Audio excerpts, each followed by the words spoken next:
10 seconds. That's how long it took Reese Corian to break his promise. The promise he made at his wife's grave. Never again. Never hurt anyone again. But when the CEO screamed in that garage when 4 masked men closed in the soldier inside him, didn't ask permission. He just moved. And now, everything's changed. Blood washes off, but guilt sticks forever. That's what Reese Corian's sensei told him 15 years ago, right before his first real fight. Not the tournament kind, the kind where someone doesn't get up.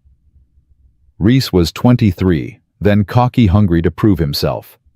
His sensei grabbed his face, made him look in his eyes, and said those words like a curse. Blood washes off, but guilt sticks forever. Remember that before you decide who you want to be. Reese remembered. Every single day for 15 years he remembered. Especially tonight, Thursday. 11:47 p.m. Level B3 of the Shaw Industries parking garage, when he heard the scream cut through the fluorescent hum like a knife. He was emptying trash near the executive elevator, the same routine he'd done for 3 years. 3 years of being invisible. 3 years of keeping his head down. 3 years of being just Reese, the quiet janitor with the sad eyes who never caused problems. The scream came again. Female, terrified, then cut short like someone clamped a hand over her mouth. Reese's hands locked on the garbage bag. His body went still, every muscle tensed. Walk away. That's what the voice in his head said. The voice that had kept him alive, kept him safe, kept him employed for 3 years. The voice that reminded him every morning when Laura called him daddy that he'd made a choice, a promise. Please, a woman's voice sobbed. Please, I have money. Take whatever you want.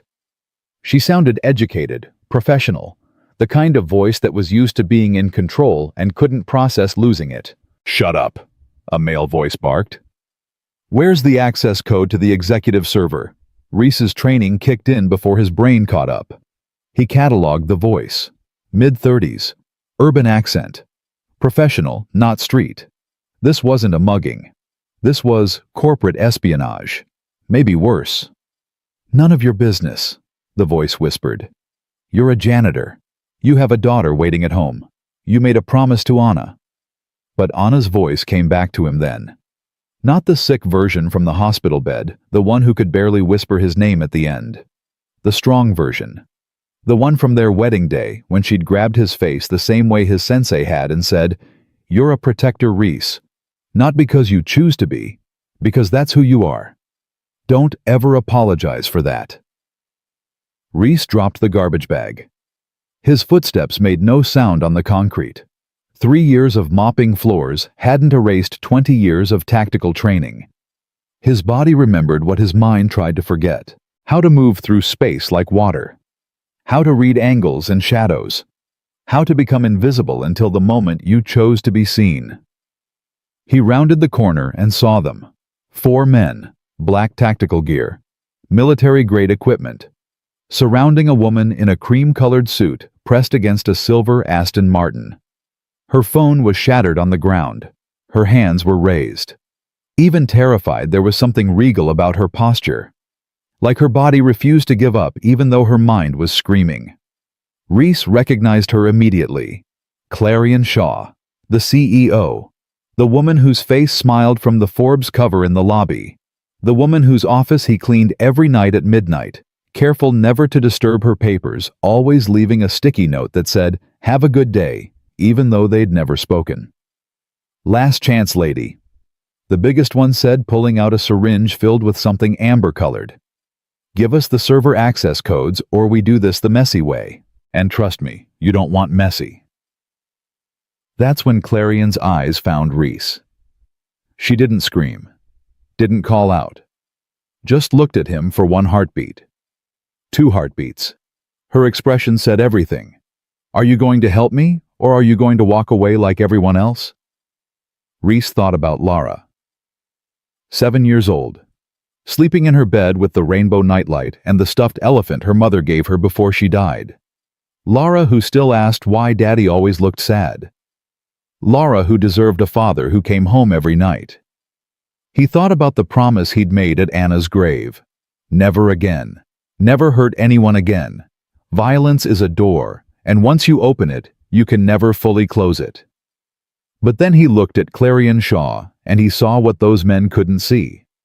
He saw someone's daughter, someone's friend, someone who probably had people waiting for her at home, wondering why she was working so late.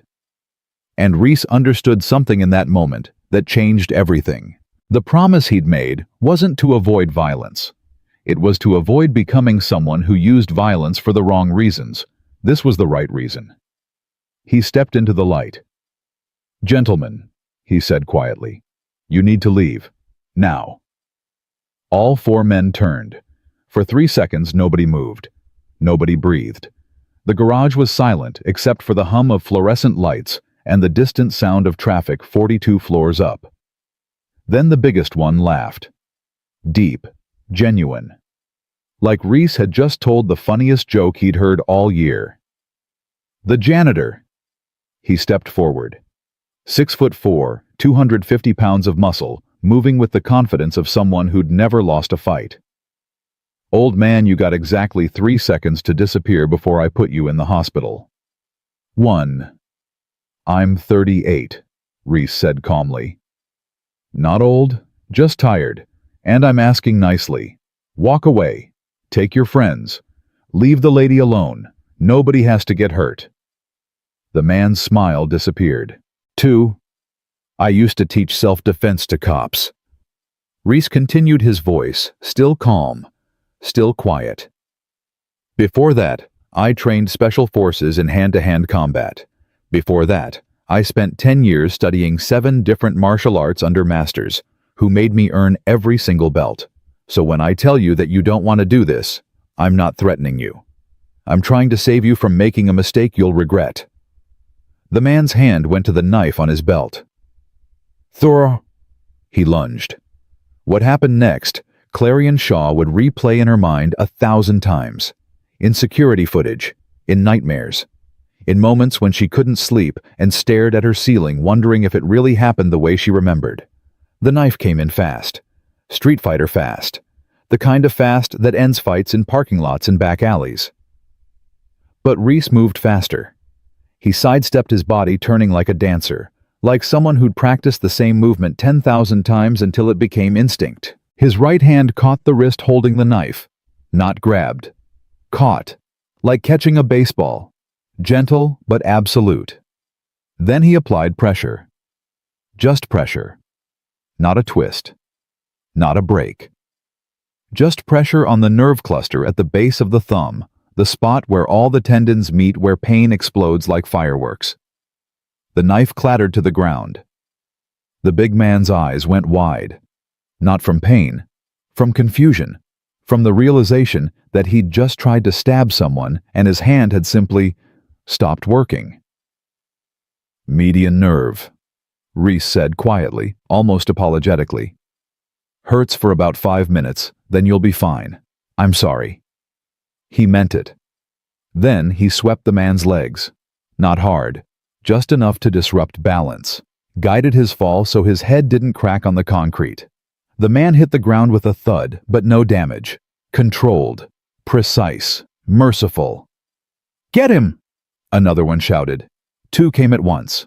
Reese saw them coming from his peripheral vision. The one on the left was faster, throwing a punch aimed at his temple. The one on the right was smarter, going low, trying to tackle. Reese ducked under the punch, used the momentum to spin, caught the tackler's arm, and redirected him straight into the puncher. They collided with a crack that echoed through the garage. Both went down in a tangle of limbs. "Stay down," Reese said. "Please. I don't want to hurt you." They didn't stay down. The puncher recovered first, threw a high kick. Trained. Muay Thai maybe. Good form. Reese caught the foot mid-air, held it, looked the man in the eyes. "You've trained," Reese said. "I can tell. You're good. But you're telegraphing with your shoulder. Dropping it before you kick. Your instructor should have caught that." Then he twisted. Just enough. Just the right angle to send the man spinning, losing balance, crashing into a concrete pillar. Not hard enough to break ribs. Hard enough to knock the wind out. The tackler came at him again, but slower this time. cautious. He'd seen what Reese could do. "You don't have to do this," Reese said. "Whatever they're paying you, it's not worth it. Walk away. I'll let you." The man hesitated. Reese saw it in his eyes, the moment of doubt. Then the fourth man pulled a gun. Everything slowed down. Reese had been in this position before. 15 years ago. Different city, different circumstances. A man with a gun and bad intentions. That time, Reese had frozen, had hesitated. Someone had died because he wasn't fast enough. He'd promised himself never again. The gun came up. Reese was already moving. 3 steps. That's all the distance between them. 3 steps that Reese covered in less than a second. His left hand slapped the gun to the side away from Clarion. His right hand struck the wrist, the same nerve cluster he'd hit before. The gun dropped. Reese caught it mid-fall with his left hand, ejected the magazine with his thumb, racked the slide to clear the chamber, caught the ejected round, and dismantled the weapon in 5 smooth motions. The pieces scattered across the concrete like puzzle pieces. The whole thing took 4 seconds. The man with the gun stared at his empty hand like it had betrayed him. Reese stepped close, put his face inches from the man's face. When he spoke, his voice was barely a whisper, but it carried more weight than any shout. "You have 10 seconds to get your friends and leave this garage. If I ever see any of you near this building again, near this woman again, I won't be this gentle. Do you understand me?" The man nodded. Couldn't speak. Could barely breathe. 9, Reese said. They ran. Dragged their unconscious friend. Didn't look back. Their footsteps echoed through the garage like thunder, fading into the distance until silence settled back in like a blanket. Reese stood there for a moment, breathing hard, his hands shaking with adrenaline. He looked down at them. These hands that had just hurt 4 people. These hands that had promised never to hurt anyone again. Blood washes off, but guilt sticks forever. "Who are you?" He turned. Clarion Shaw was still pressed against her car, still processing what she'd just seen. Her voice was steady, but her hands were trembling. "Reese Corian," he said. "I clean your office." "That's not what I'm asking." Footsteps echoed from the stairwell. Security. Finally responding. 2 minutes too late. Reese bent down, picked up her shattered phone. The screen was cracked, but it still worked. He handed it to her. "Tell them you scared off some muggers," he said quietly. "The cameras in this section have been broken for 2 weeks. They don't need to know I was here." "Why not?" Reese met her eyes. They were gray, intelligent. The kind of eyes that saw through lies and half-truths. The kind of eyes that would haunt him if he let them. "Because I'm nobody," he said. "Just a janitor who needs to get home to his daughter." "Reese, that doesn't—" But he was already walking away, melting back into the shadows between the concrete pillars. By the time security burst through the doors, guns drawn, shouting questions, asking if she was hurt, Reese Corian had vanished like he was never there. Clarion stood there, her heart hammering, her mind racing. She looked down at her phone and saw something she'd missed. A small note written on the back of a receipt tucked under the phone case. "Stay safe. Lock your doors. Don't trust your regular security. R." She read it 3 times, then looked up at the security guards who were supposed to protect her. Saw their faces. Saw the guilt. Saw the shame. They knew. They knew she was working late. They knew the cameras were broken. They knew everything. And they'd come 2 minutes too late. Not by accident. What Reese didn't know, what he couldn't have known as he walked away, was that Clarion Shaw was already making a decision. Already planning. Already pulling threads that would change both their lives forever. And 3 blocks away in a black SUV parked outside a 24-hour coffee shop, a man was uploading a blurry image of Reese's face to a private database. The kind of database that didn't exist on any official server. The kind that had names and addresses and family members listed in neat rows. The man's phone rang. He answered. "Did you get him?" a voice asked. Deep, authoritative. The kind of voice that gave orders and expected them to be followed. "No, sir. There was a complication." "What kind of complication?" "A janitor." Silence. Then laughter. Cold. Humorless. "A janitor stopped 4 of my best contractors. He wasn't just a janitor, sir. He moved like someone with training. Professional training. Find out who he is. Find out everything. Family. Friends. Weaknesses. I want a full report by morning." "Yes, sir." "And if he becomes a problem, eliminate him. Quietly. Make it look like an accident." The call ended. The man in the SUV stared at the image on his screen.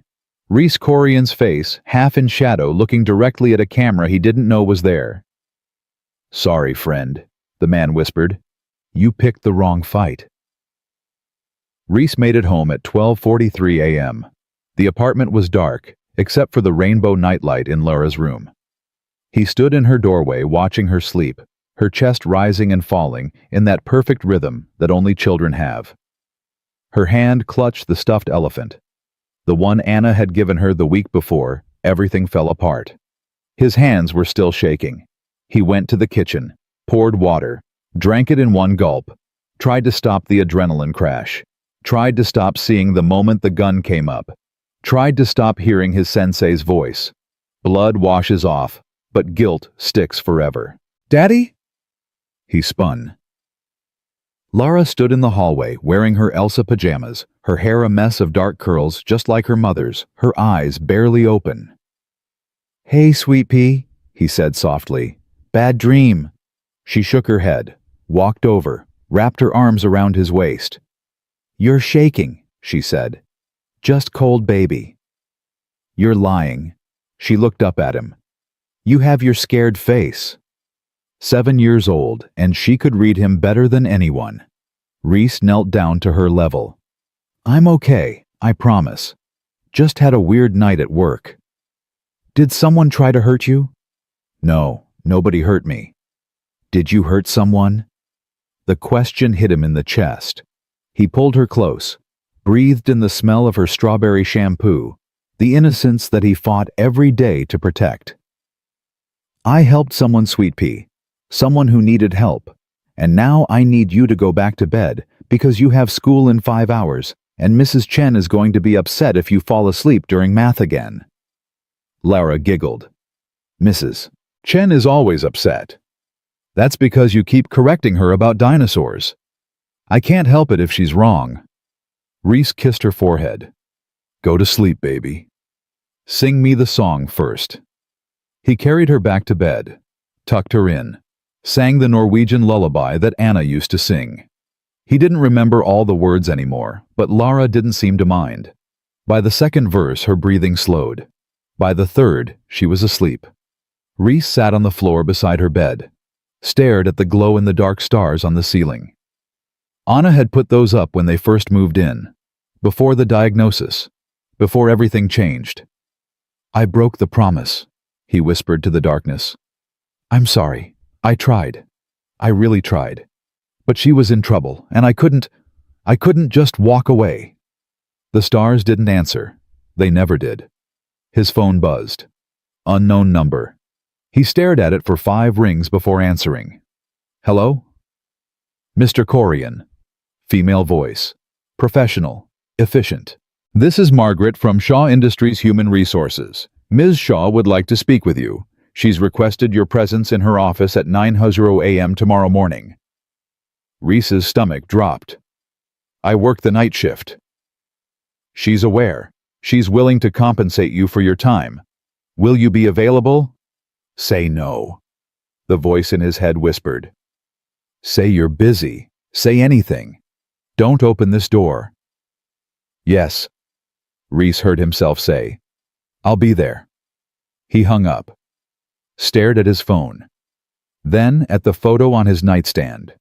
Anna on their wedding day, smiling, happy, alive. "I think I just made a mistake," he whispered.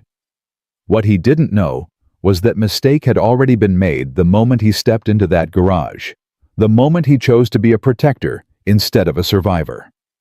And somewhere in the city, Clarion Shaw sat in her penthouse office, watching security footage on loop, frame by frame, watching a janitor move like a ghost, like a warrior, like someone who'd been hiding in plain sight for years. She picked up her phone, dialed a number she'd sworn she'd never use again. "This is Shaw," she said when someone answered. "I need a full background check, priority level, name Reese Corian. I need to know everything. His training, his past, his family. Why a man with his skills is mopping floors." She hung up, looked out at the city lights spreading below her like stars. "Who are you, Reese Corian?" she whispered. "And why do I feel like you just saved more than just my life?" At 6:00 a.m., Reese's phone rang again. He hadn't slept. Had spent the night sitting in the kitchen drinking coffee, watching the sunrise through the window. It was Margaret again. "Mr. Corian, there's been a change. Ms. Shaw would like to meet at 8:00 a.m. instead of 9:00. She apologizes for the short notice." "I'll be there," Reese said. He hung up, looked at the clock. 2 hours. He had 2 hours to figure out what he was going to say. 2 hours to decide if he was going to tell the truth. He showered, shaved, put on his only pair of dress pants and a button-down shirt that didn't quite fit anymore.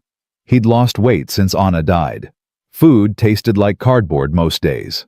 Lara woke up at 7:00 a.m., came into the kitchen rubbing her eyes. "Why are you dressed fancy?" she asked. "I have a meeting." "With who?" "My boss's boss's boss." Her eyes went wide. "Are you in trouble?" "I don't know yet." "Did you do something bad?" "I did something I had to do. Whether it's bad or good depends on who you ask." She thought about this. What would Mommy say? That question. Always that question. The one that cut through every excuse and every rationalization. She'd probably say, "I did the right thing," Reese said quietly. "Even if it makes my life more complicated." Lara nodded. "Then it's okay. Mommy was always right about stuff." Reese pulled her into a hug. "When did you get so smart?" "Mommy gave me all her smart before she left. Remember?" He did remember. Anna's last coherent day. She'd held Lara's face and said, "I'm giving you all my smart and all my brave. Okay, you take care of Daddy for me." Lara had nodded, not understanding, not really understanding. Reese understood now. At 7:30 a.m., he called Mrs. Chen from next door. Asked if she could take Lara to school. She agreed immediately. She always did. Mrs. Chen had lost her husband 2 years ago. She understood. He walked Lara to Mrs. Chen's apartment, kissed her goodbye, told her he'd pick her up right after school. "Daddy," Lara said before he left, "are we going to be okay?" "Always, sweet pea. We're always going to be okay." He hoped he wasn't lying. The lobby of Shaw Industries looked different during the day. More intimidating, more real. Reese stood near the elevators watching people in expensive suits hurry past talking on phones, carrying coffee, living lives that existed in a completely different universe from his own. Tina, the receptionist, looked at him like she'd never seen him before. "Can I help you?" she asked. "I have a meeting with Ms. Shaw." Her expression shifted. Confused. Then something like respect. "Name, Reese Corian," she typed. Her eyes widened slightly. "Take the executive elevator to the 42nd floor. Someone will meet you." The elevator was glass on one side. Reese watched the ground fall away as it climbed. Watched the city spread out below him like a circuit board. All those lives. All those people. None of them knowing that last night in a parking garage something had changed. Margaret was waiting when the doors opened. 50s. Elegant. Efficient. "Mr. Corian, right this way, please." She led him down a hallway that felt more like a museum than an office. Abstract art on the walls. Floor-to-ceiling windows. everything white and chrome and expensive. They stopped at a door at the end. Margaret knocked twice. "Mr. Corian, ma'am?" "Send him in." Margaret opened the door. Reese stepped inside. The door clicked shut behind him with a sound like finality. Clarion Shaw sat behind a desk the size of a small car. Her hair was pulled back. Black suit. Perfect makeup. She looked like she'd slept 8 hours and hadn't been held at gunpoint 12 hours ago. But her eyes gave her away. They were tired, haunted, human. "Sit," she said. Reese sat. Tried not to think about the fact that he'd vacuumed this floor last night. Tried not to notice the small sticky note on her monitor that said "Have a good day" in his handwriting. "Coffee?" she asked. "No, thank you." "Are you always this formal?" "I don't know. I've never been summoned to the CEO's office before." A smile flickered across her face, brief, almost warm. "Summoned? That's a strong word. What would you call it?" "An invitation." "In my experience, invitations are optional." "And this didn't feel optional. Did I have a choice?" She leaned back in her chair, studied him like a puzzle she couldn't solve. "I watched the security footage, all of it. B2 cameras caught you walking past. 37 seconds of the clearest footage I've ever seen of someone who doesn't want to be seen." Reese said nothing. "So I did some research," Clarion continued. "Reese Corian, age 38, hired 3 years ago through a staffing agency. Perfect attendance, 0 complaints, 0 disciplinary actions, 0 anything that would make you memorable. You're a ghost in your own file. I just do my job. For 3 years, every night, midnight to 6 a.m., cleaning offices, emptying trash, leaving sticky notes." She held up the note from her monitor. "Have a good day. You always leave these. Why? Because everyone deserves to start their day with something nice." Her expression softened, just for a moment. "That's unexpectedly kind. My wife used to say that kindness costs nothing but means everything. Used to. She died 3 years ago." The words came out flat, practiced. Reese had said them so many times they'd lost all emotional weight. Clarion's face shifted. "I'm sorry." "Thank you." "Is that why you're here? Working nights hiding?" "I'm not hiding. I'm surviving." "There's a difference." "Not always." Silence stretched between them. Reese could hear the city outside. 42 floors below. Traffic. Sirens. Life continuing like last night never happened. "What I saw last night," Clarion said finally, "that wasn't surviving. That was something else. It was a mistake. You saved my life. I broke a promise." "What promise?" Reese looked at his hands. These hands that had hurt people last night. These hands that had held his wife while she died. These hands that braided his daughter's hair every morning, even though he still couldn't get it quite right. "I promised I'd never hurt anyone again," he said quietly. "I promised I'd be someone my daughter could be proud of. Someone who fixed things instead of breaking them. And last night I broke that promise. You protected someone who needed protecting. That's not breaking a promise. That's keeping a bigger one. You don't understand. Then help me understand." Clarion leaned forward. "Those men last night weren't random muggers, Reese. They knew my schedule. They knew my car. They knew the cameras were broken in B3. Someone sent them. Someone inside my own company. And I need to know who. You have security for that. My security arrived 2 minutes too late. Either they're incompetent or they're compromised." She pulled out a folder, slid it across the desk. "This is everything I could find about you in 6 hours. It's not much, but it's enough." Reese opened the folder, saw his life in neat rows, his work history, his address, his daughter's school. And then he saw the other pages, the ones that made his blood run cold. Awards from the International Martial Arts Federation, certifications in 7 different disciplines. Photos of him from 15 years ago, younger, harder, teaching a class of police officers. A newspaper article, "Local Sensei Trains City's Finest." And at the bottom, a single line highlighted in yellow, "Consultant to Special Forces Hand-to-Hand Combat Program, 2009-2012. He closed the folder. "Where did you get this?" "I have resources, and I have questions." "Why is someone with your background mopping floors?" "Because I wanted a quiet life." "You're running from something." "I'm running toward something. There's a difference." "What?" "Peace. My daughter. A life that doesn't involve hurting people." Clarion stood, walked to the window, looked out at the city spread below like a kingdom. "I built this company from nothing," she said. 15 years of 18-hour days, of sacrificing relationships and sleep and everything that makes life worth living. And last night, someone tried to take it from me. Tried to force access codes to servers that control everything. My patents, my research, my future. She turned to face him. "I'm offering you a job, Reese. Head of Personal Security. Triple your current salary. Full benefits. College fund for your daughter. Private security for your apartment if needed." "I can't." "Why not?" "Because I'm done with that life. I clean floors. I go home to my daughter.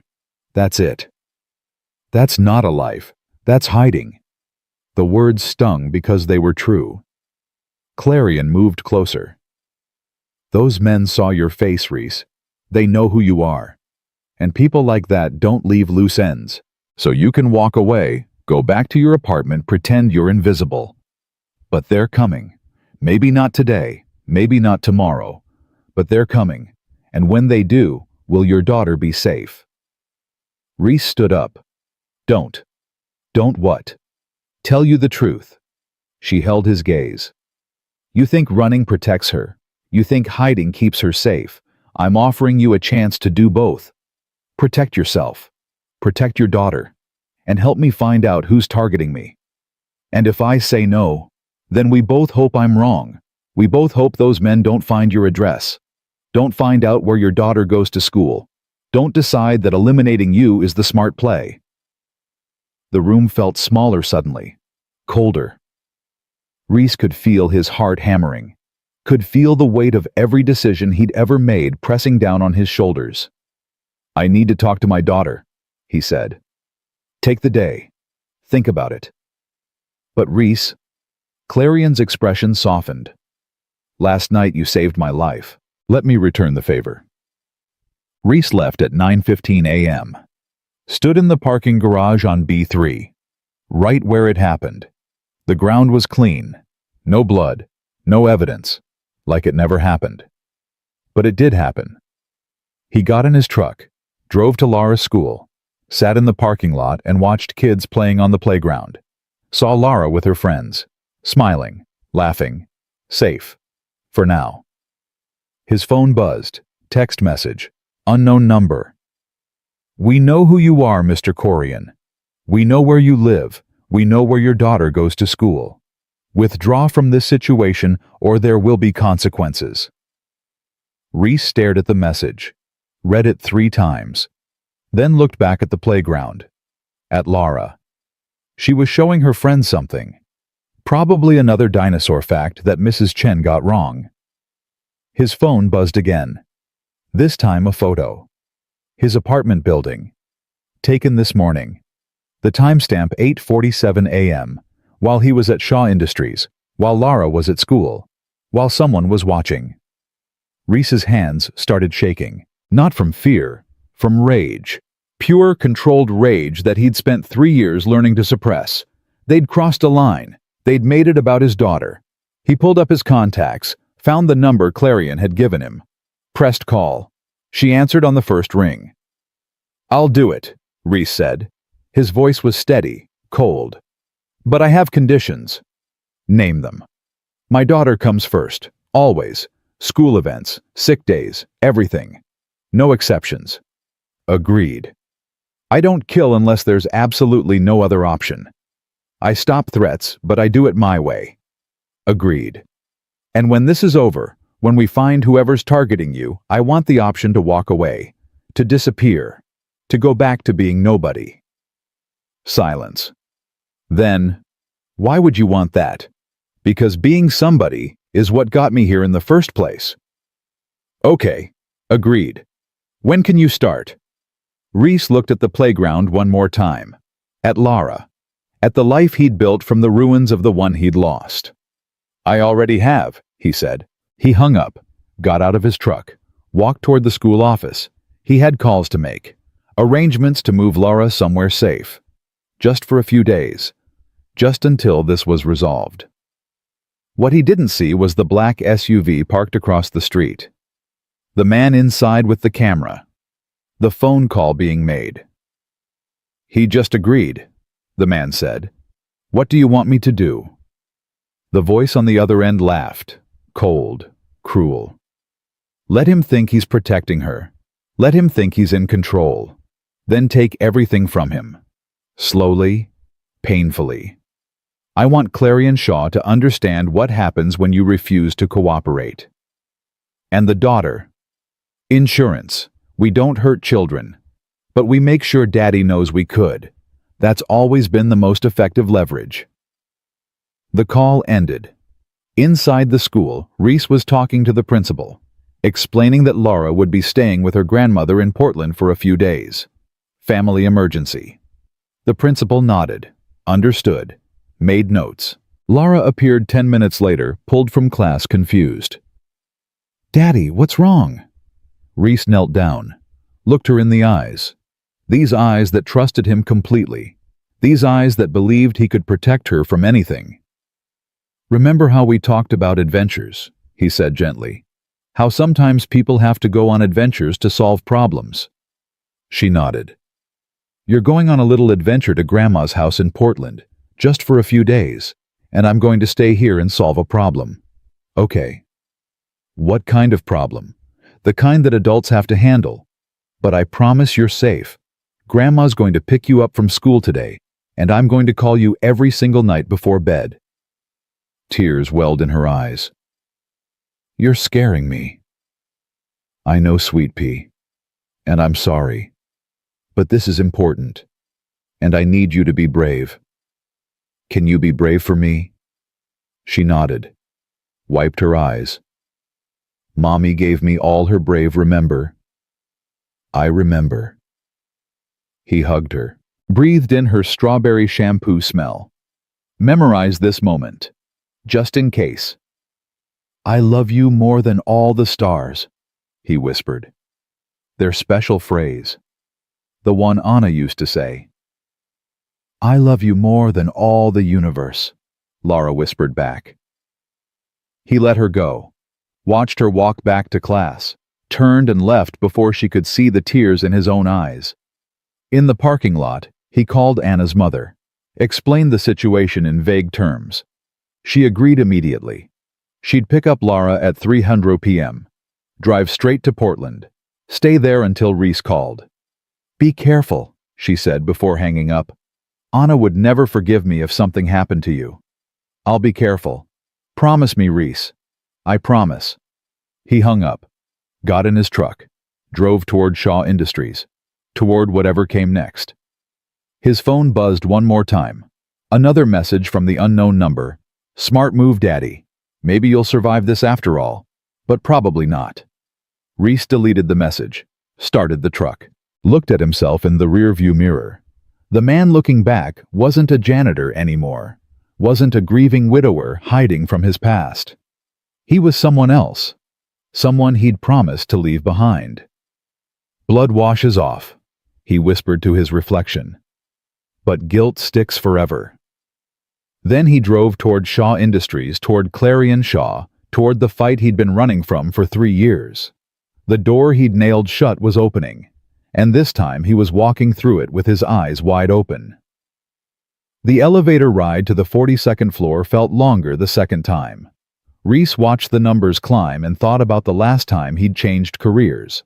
From soldier to instructor. From instructor to consultant. From consultant to the man who held his wife's hand while machines beeped her final breaths. Each time he'd thought it was the last time. Each time he'd been wrong. The doors opened. Margaret was waiting with a tablet and an expression that suggested she'd been expecting him. "Ms. Shaw is in a meeting with the board," she said. "She's asked me to get you started with HR paperwork and security clearances. This way, please." They walked past the executive offices, past conference rooms with glass walls where men in suits argued over presentations, past a break room that probably cost more than Reese's annual salary to furnish. Everything here existed in a different atmosphere. Rarefied, expensive, dangerous. Margaret led him to a smaller office, empty except for a desk, a computer, and a stack of papers that looked like they'd been printed minutes ago. "Fill these out," she said. "Someone from IT will be here in 20 minutes to set up your access credentials. Ms. Shaw wants you operational by this afternoon." "This afternoon?" "That's fast. Ms. Shaw doesn't waste time when she's made a decision." Margaret's expression softened slightly. "She also doesn't trust easily, Mr. Corian. Whatever you did last night made an impression. Don't waste it." She left. The door clicked shut. Reese sat at the desk and stared at the paperwork. Employment contract, non-disclosure agreements, background check authorizations, all of it standard. All of it feeling like chains being wrapped around his wrists, one link at a time. His phone buzzed. Text from Anna's mother. "Laura and I are on the road. She's asking questions. What do I tell her?" Reese typed back. "Tell her Daddy's helping someone important. Tell her I love her. Tell her I'll call tonight." 3 dots appeared. Disappeared. Appeared again. "Be safe, Reese. She can't lose you too." He put the phone face down on the desk, started filling out forms. Name, address, social security number, next of kin. He paused at that one, stared at the blank line. Emergency contact, Laura Corian. Relationship daughter. Age 7. His hand shook as he wrote it. 7 years old. Too young to be anyone's emergency contact. Too young to have already lost her mother. Too young to understand why Daddy sometimes looked at her with eyes full of ghosts. "You look like you're signing your life away." Reese looked up. A man stood in the doorway, late 20s, Asian, slim build, wearing a hoodie that said "Trust No One" in binary code. He held a laptop under one arm and a security badge in the other hand. "That's because I am," Reese said. The man grinned. "I'm David from IT, here to set up your access. Mind if I—" He gestured to the computer. "Go ahead." David sat down, fingers flying across the keyboard. "So, you're the new head of security. That's a big job. What happened to Thompson?" "Who's Thompson?" "The old head of security. Left 2 weeks ago. Sudden resignation. Very mysterious. No one talks about it." David glanced at him. "You don't know anything about that?" "I was hired yesterday." "Right, of course." More typing. "Ms. Shaw must really trust you. She's usually paranoid about background checks. Takes months. But here you are getting full access in 24 hours. That's unprecedented." "Maybe she's in a hurry. Maybe she's desperate." The word hung in the air between them. David kept typing, but Reese caught something in his tone. Not malice. Concern. "You think she's in danger?" Reese asked. David stopped typing, looked at him properly for the first time. "I think something's wrong in this company. I've worked here 3 years. It sees everything. Network traffic, email patterns, access logs, and for the past 2 months, things have been weird." Define weird. Files being accessed at odd hours. Server requests from terminals that should be offline. Someone's poking around where they shouldn't be. And whenever I report it to security, I get told it's routine maintenance. David leaned closer. "But I checked with maintenance. They didn't authorize anything." Reese felt his instincts kick in. The ones that had kept him alive in bad situations. The ones that could smell trouble 3 blocks away. Have you told Ms. Shaw? I tried. Sent 3 emails to her assistant. Never got a response. Either they think I'm paranoid or someone's intercepting my messages. David finished typing. Stood up. Your credentials are active. Username rcorian. Password you'll need to reset it on first login. Welcome to Shaw Industries, Mr. Corian. And good luck. I think you're going to need it. He left before Reese could ask any more questions. Reese sat there for a moment processing. Then he picked up his phone and called the number Clarion had given him. Direct line. No assistant. No filters. She answered on the second ring. Reese, are you operational? Almost. I need to talk to you about your IT department. Later. Right now I need you in conference room A. 3rd door on your left when you exit your office. 5 minutes. What's happening? Board meeting.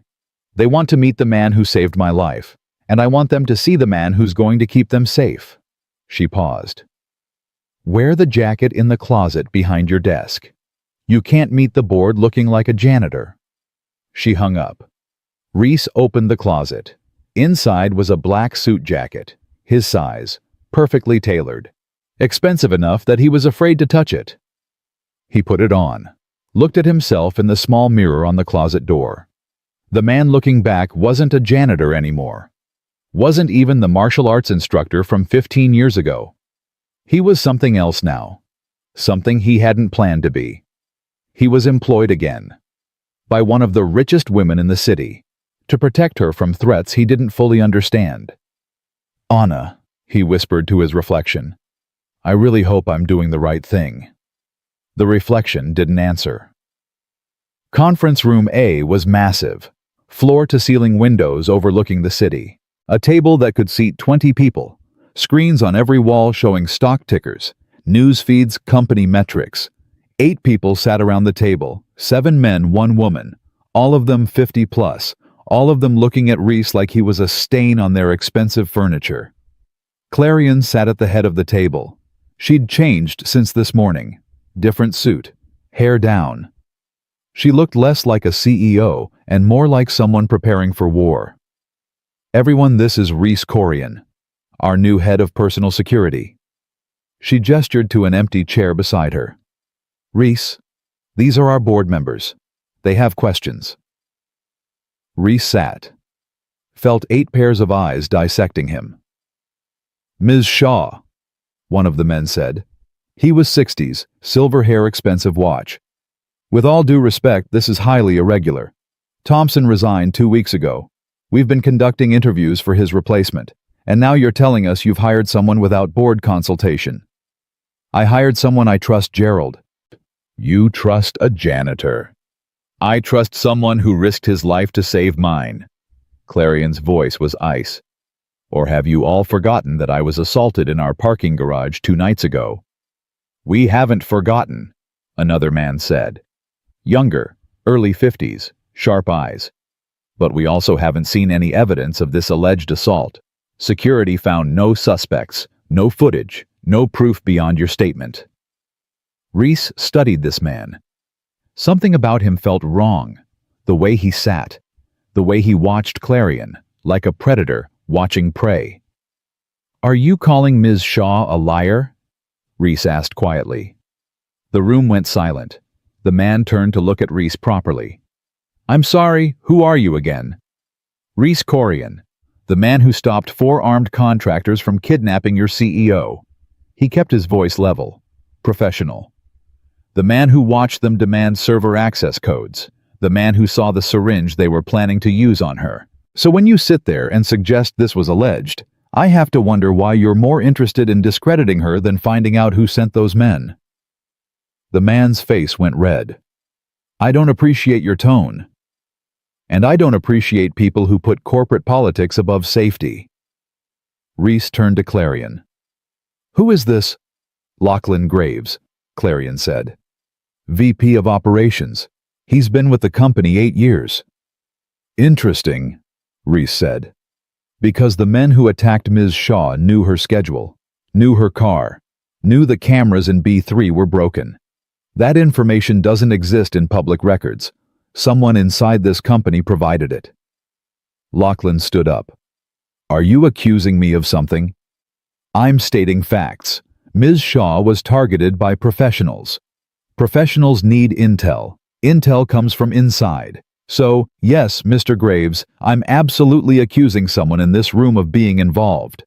The room exploded, everyone talking at once. Some defending Lachlan, some demanding answers from Clarion, some threatening to call legal. Clarion let it continue for exactly 10 seconds. Then she stood. Enough. Her voice cut through the chaos like a blade. Here's what's going to happen.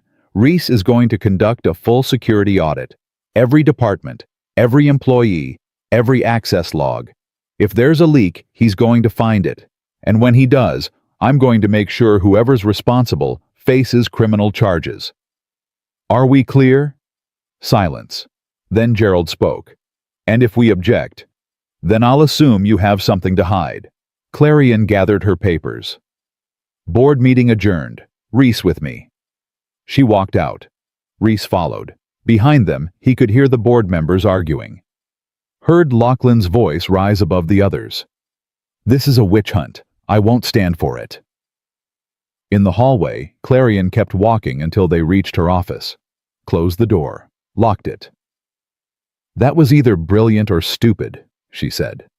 I haven't decided which. You wanted them to see me. Now they have. I wanted them to respect you. Now they want your head. Good. Scared people make mistakes. And whoever sent those men is going to make a mistake soon. Clarion walked to her desk. Sat down. For the first time since he'd met her, she looked tired. Really tired. The kind of tired that comes from carrying weight too long. I'm putting a lot of faith in you, she said quietly. I need to know you can handle this. I can. How do I know that? Because 3 years ago I made a promise to never hurt anyone again. And this morning I got a text message threatening my daughter. So right now, Ms. Shaw, you're not just my employer. You're the reason I'm going to find whoever sent those men and make sure they understand what happens when you threaten children. Clarion studied him. You're different than this morning. Harder. This morning, this was about you. Now it's about my daughter. That changes everything. Her phone buzzed. She glanced at it. Her expression changed. There's someone here to see you. Says he's an old friend, named Kenji Nakamura. Reese's heart stopped. What? You know him. He was my student. 15 years ago. I haven't spoken to him since Anna's funeral. He's waiting in the lobby. Says it's urgent. Reese stood up. His mind was racing. Kenji. Here. Now. That wasn't coincidence. I need to talk to him. Alone. Take conference room B. I'll make sure no one disturbs you. Clarion's eyes narrowed. Can you trust him? With my life. Let's hope you're right. Reese took the elevator down to the lobby. Kenji was standing near the windows looking out at the city. He'd changed. Older, still slim but harder somehow. He wore a leather jacket and carried a messenger bag that looked like it held more than just books. Kenji. The man turned, smiled, but it didn't reach his eyes. Sensei, it's been too long. They shook hands. Kenji's grip was firm, confident. The grip of someone who'd continued training long after Reese had stopped. What are you doing here? Reese asked. Saving your life. Probably. Come on, let's talk somewhere private. They went to conference room B. Closed the door. Kenji pulled out a laptop, a small device that looked like a USB drive and something that might have been a phone, but probably wasn't. I'm going to sweep this room for bugs, Kenji said. Don't talk until I'm done. Bugs, Kenji, what? Shh. Kenji walked around the room, running the device along the walls under the table around the light fixtures. After 2 minutes, he stopped, pointed at the ceiling vent, made a gesture that meant found something. He pulled out a chair, stood on it, reached into the vent, came down holding something small, metallic, a listening device. He dropped it on the table, then crushed it under his boot. "Okay," Kenji said. "Now we can talk." Reese stared at the crushed device. "How did you know?" "Because I've been tracking you for 3 years, Sensei. Ever since Anna's funeral, making sure you were safe, making sure no one from your old life came looking." Kenji sat down. "And 2 days ago your face showed up on a database that should never have existed." "What database?" "The kind that tracks people like us. Former contractors, former consultants, people with skills that certain organizations find useful." Kenji opened his laptop, showed Reese a photo, his own face, from the parking garage. This was uploaded by someone working for a private military company called Apex Solutions. They were hired to extract information from Clarion Shaw. You stopped them. Now you're on their radar. "How do you know all this?" "Because that's what I do now. Cybersecurity, digital forensics. I track bad people doing bad things online." Kenji's expression was grim. "And Apex Solutions. They're some of the worst. They don't take failure well. They're going to come after you, Sensei, and they're going to use every dirty trick in the book." "They already started. They threatened Lara." Kenji's face went hard. "When?" "This morning, text message, photo of my apartment building." "Show me." Reese pulled out his phone, found the messages, handed it to Kenji. Kenji studied the screen, typed something on his laptop.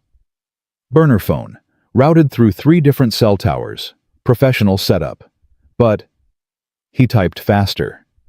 "There, got the origin point. Message was sent from a phone registered to a shell company, and that shell company is owned by..." More typing. "Apex Solutions. Bingo. Can you trace who sent it?" "Give me an hour, maybe less." Kenji looked up. "But that's not why I'm here. I'm here because I found something else, something worse." "How can it be worse than threatening my daughter?" "Because the listening device I just crushed, it's been in this building for 6 weeks. Which means someone's been listening to Clarion Shaw's meetings, her phone calls, everything."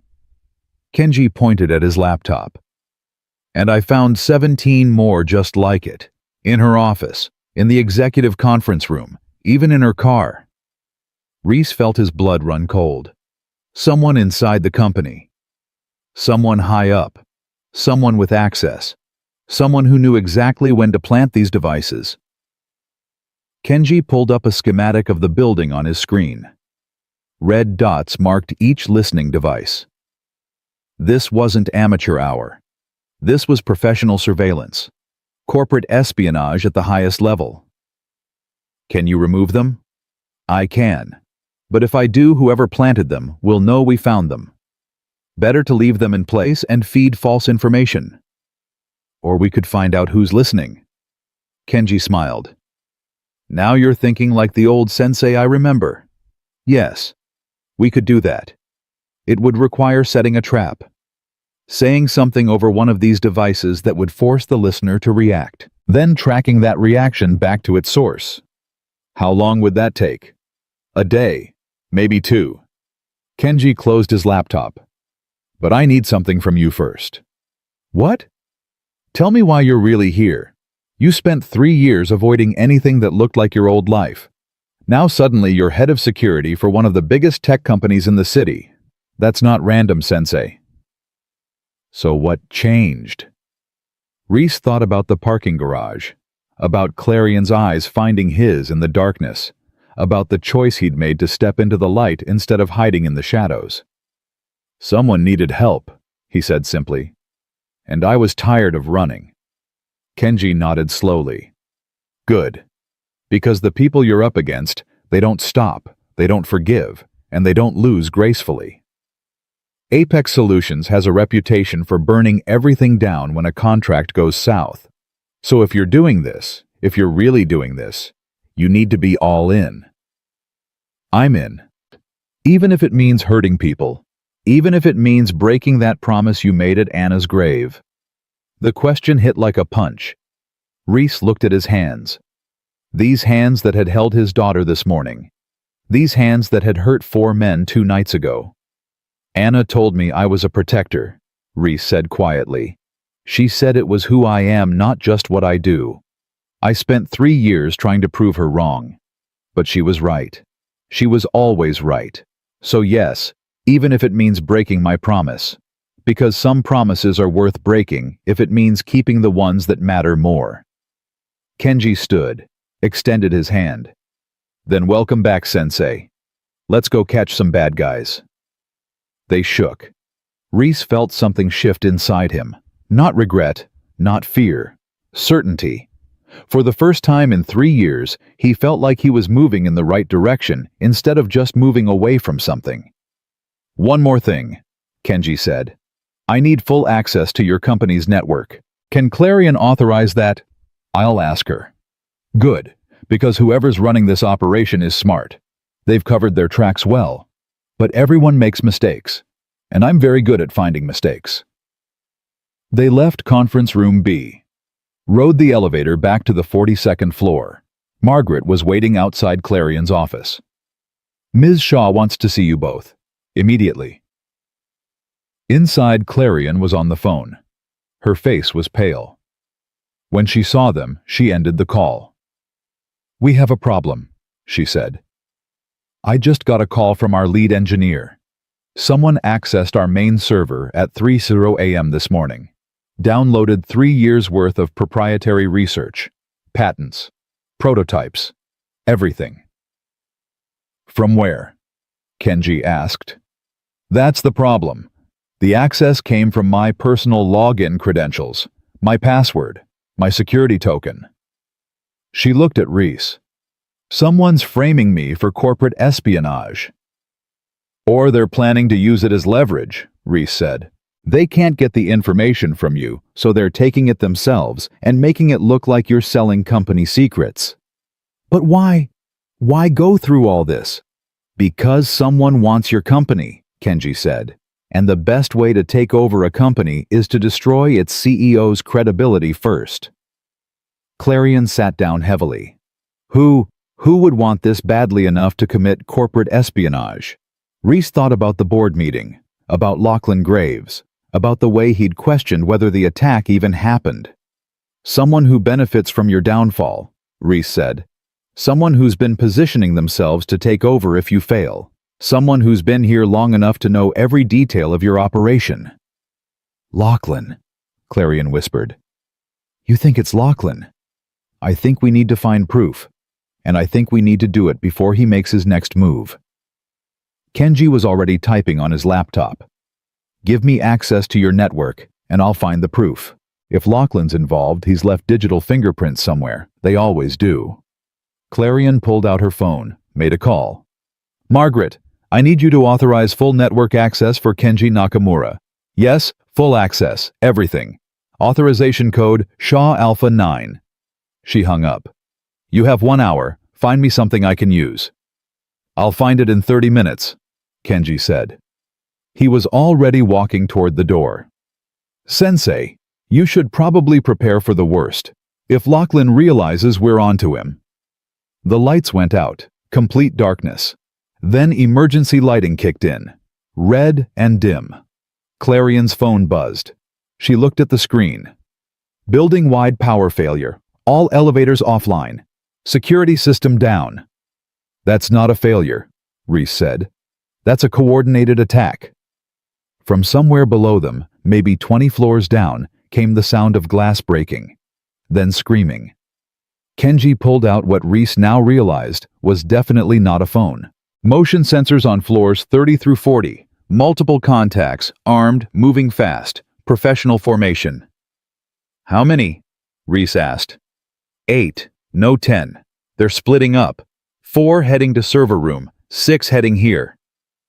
Clarion's voice was steady despite the fear in her eyes. They're coming for me. Not just you, Reese said. They're coming for the servers too. They want the data and they want you silenced. 2 birds, 1 stone. What do we do? Reese looked at Kenji. Can you hold them off? Sensei, I'm a hacker, not a fighter. You earned your 3rd-degree black belt before I stopped teaching. Don't tell me you've forgotten everything.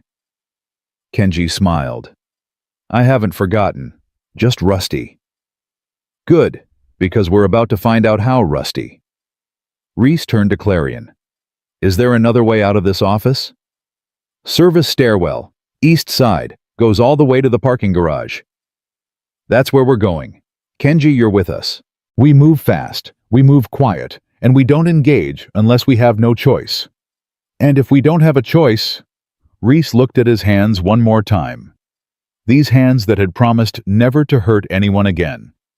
These hands that were about to break that promise for the second time in 3 days. Then we do what we have to do, he said, and we live with it later. They moved toward the door. Reese went first, checking the hallway. Empty. The emergency lights cast everything in blood-red shadows. From the stairwell, they heard footsteps. Heavy. Multiple people. Moving up fast. They're in the building, Kenji whispered. Then we're out of time. Reese turned to Clarion. Stay between us. Don't make a sound. And whatever happens, keep moving. Understand? She nodded. They ran. Behind them, the footsteps got closer, faster. And from somewhere in the building, someone shouted, Find her. She doesn't leave this building alive. Reese's phone buzzed in his pocket. He ignored it. Kept running. Kept Clarion ahead of him and Kenji behind. The footsteps were right behind them now. Close enough to hear breathing. Close enough to hear weapons clicking. At the end of the hallway, Reese saw the service stairwell door. 30 feet, 20 feet, 10 feet. A man stepped out from a side office. 6'2", tactical gear, gun raised. Down, Reese shouted. What happened next would be reviewed on security footage later, analyzed by police, questioned by lawyers. But in that moment, in that red-lit hallway, with death 3 seconds away, Reese Corian didn't think. He just moved. And the soldier inside him took over completely. Reese closed the distance in 2 steps. His hand shot out, caught the gun barrel, pushed it up and away. The shot went wild, punched a hole in the ceiling tile. Reese twisted his wrist, applied pressure to the ulnar nerve, felt the fingers go slack. The gun dropped. He caught it with his other hand, ejected the magazine, threw both pieces in opposite directions down the hallway. The man swung at him. Fast. Trained. But Reese had been training people like this for 20 years. He saw the punch coming before the man's shoulder even moved, ducked under it, drove his palm into the solar plexus. Not hard enough to cause permanent damage, hard enough to make breathing impossible for the next 30 seconds. The man crumpled. Go! Reese shouted at Clarion and Kenji. Stairwell, now! They ran. Reese backed toward the door, keeping his eyes on the hallway. More footsteps coming, voices shouting coordinates. These weren't amateurs. They moved like a unit. He slipped through the stairwell door just as 3 more men rounded the corner. Gunfire erupted. Bullets sparked off the metal doorframe as Reese threw himself down the stairs. Clarion was already 2 flights below Kenji, right behind her. Reese caught up in seconds. Keep going, he said. Don't stop until we hit the parking garage. They're above us and below us, Kenji said, checking his device. We're boxed in. Then we go through them. They hit the 38th floor landing. The door burst open. 2 men in tactical gear. 1 raised a weapon. Kenji moved before Reese could. His kick was perfect. Textbook. Caught the first man in the knee hyperextension, not a break. The man went down. Kenji followed with an elbow to the second man's temple. Controlled. Precise. The man dropped. Rusty, huh? Reese said. A little. Kenji was breathing hard. Sensei, I can't do this all the way down. There's too many. You won't have to. Reese pulled out his phone. Dialed the one number he'd hoped he wouldn't need to use. Emergency services. This is Reese Corian, head of security at Shaw Industries. We have an active shooter situation. Multiple armed intruders. 42nd floor moving down. CEO is with me. We need immediate response. Units are dispatched. ETA 7 minutes. We don't have 7 minutes. He hung up. Looked at Clarion. She was pale but steady. No tears. No panic. Just determination. There's another option, she said. Floor 32, server room. It has a panic room, steel reinforced, independent air supply, can hold 5 people for 72 hours. They'll know about it, Reese said. They'll expect us to run. They won't expect us to hide. Kenji nodded. She's right. If we can make it to 32 and seal ourselves in, we can wait for police. I can access the building systems from inside the panic room, lock down the intruders, make it a cage instead of a hunting ground. Reese looked at both of them. If we're wrong, we're trapped. If we keep running, we're dead, Clarion said. Your call, Reese. You're head of security. He thought about Laura, about the promise he'd made to always come home, about the fact that 7 minutes was an eternity when people were shooting at you. 32, he said. Let's move. They descended fast. At floor 35, they heard footsteps above. At floor 34, they heard voices below. The net was closing. 33. 32. The door opened onto a long corridor. White walls, LED lighting, the hum of massive servers behind reinforced glass. End of the hall, Clarion said. Gray door. Code is 82743. They ran. Reese kept checking behind them. Still clear. Too clear. His instincts screamed that something was wrong. They reached the door. Clarion punched in the code. The lock clicked. The door swung open, revealing a room about 15 by 20 feet. Monitors on the walls, emergency supplies, communications equipment. Get inside, Reese said. Kenji, can you? The explosion came from behind them. Not loud, controlled. Shaped charge, the kind that opens doors without bringing down buildings. Smoke filled the corridor. Through it 6 figures emerged.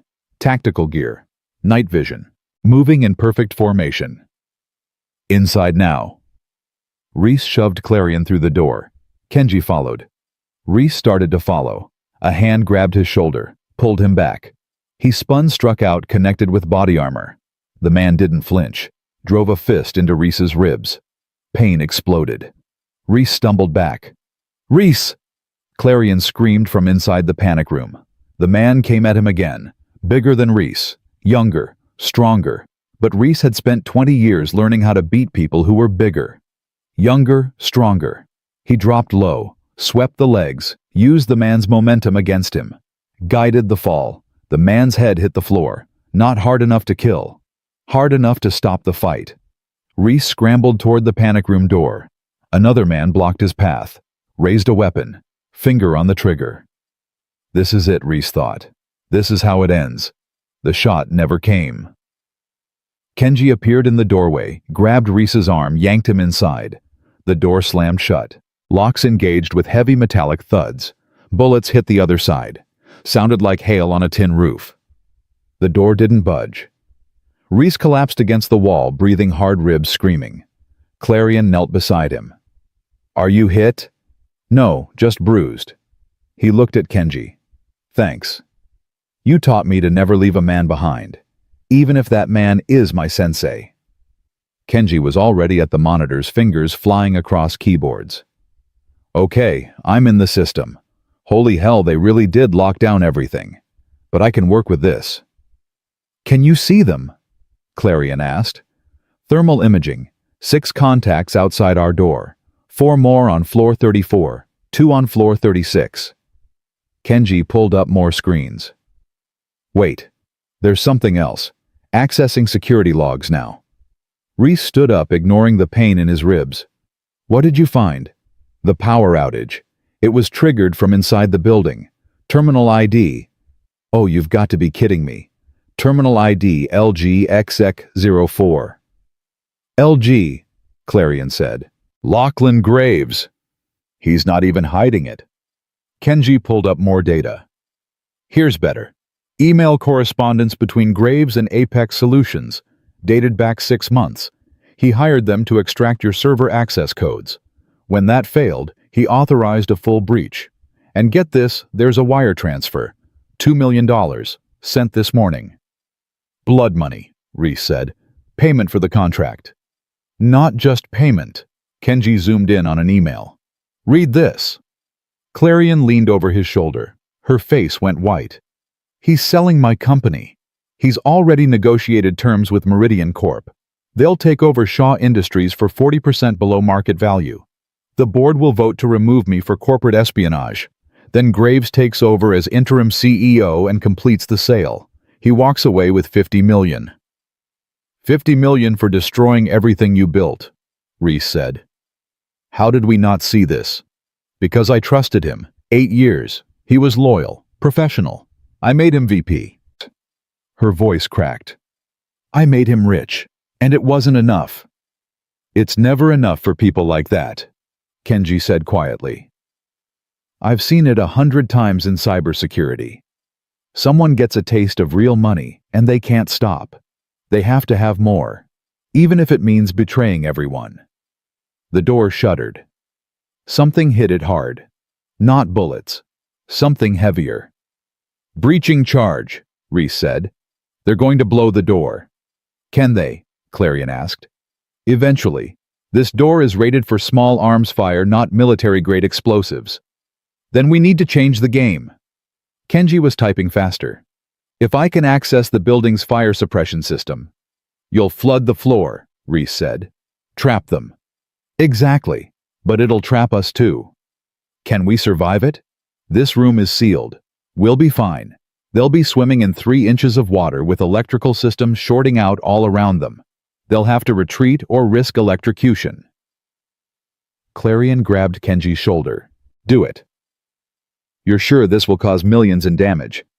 I don't care about the damage. I care about surviving the next 10 minutes. Kenji hit a key. Fire suppression activated. Floor 32. All zones. For 3 seconds, nothing happened. Then they heard it. The sprinklers. Thousands of them. Opening simultaneously. Water cascading from the ceiling like a waterfall. Through the monitors, they watched thermal images scatter. The men outside their door backing away from the growing flood. It's working, Clarion said. Then the lights in the panic room flickered. The monitors went dark. Emergency lighting kicked in. Red. Dim. Familiar. That's not good, Kenji said. What just happened? They cut main power to the server floor. My access is gone. I can't control anything anymore. The door shuddered again. Harder this time. Metal groaning. They're still breaching, Reese said. Water or no water, they're coming through. How long? Clarion asked. 5 minutes, maybe less. She looked at Reese. What do we do? He thought about his options. They could wait for police. 7 minutes when the call was made. That was 5 minutes ago. 2 minutes left. But if the door came down in 5 minutes, the math didn't work.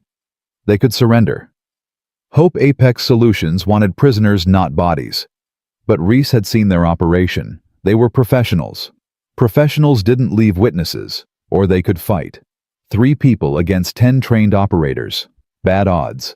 Terrible odds. But Reese had survived worse odds before. We fight, he said. When that door comes down, we move fast. Kenji, you take Clarion and head for the main stairwell. I'll hold them as long as I can. Sensei, that's suicide. It's buying time. That's all we need.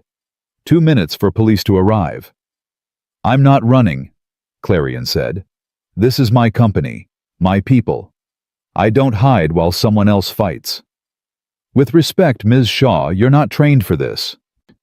Then train me fast. Reese looked at her. Really looked at her.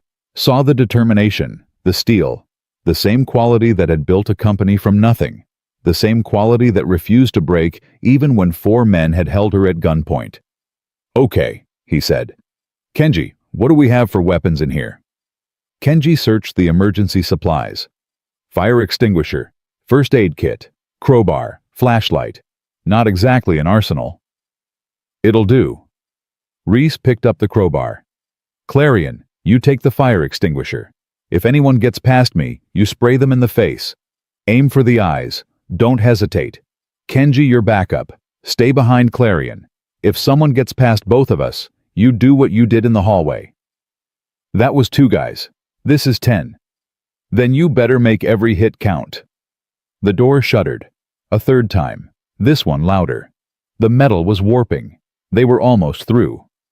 Reese positioned himself in front of the door, crowbar in hand, heart hammering, thinking about Lara, about the phone call he'd promised to make tonight, about whether she'd understand why Daddy didn't come home. No, that wasn't going to happen. He'd survived Afghanistan, survived bar fights and street fights and training accidents that should have killed him.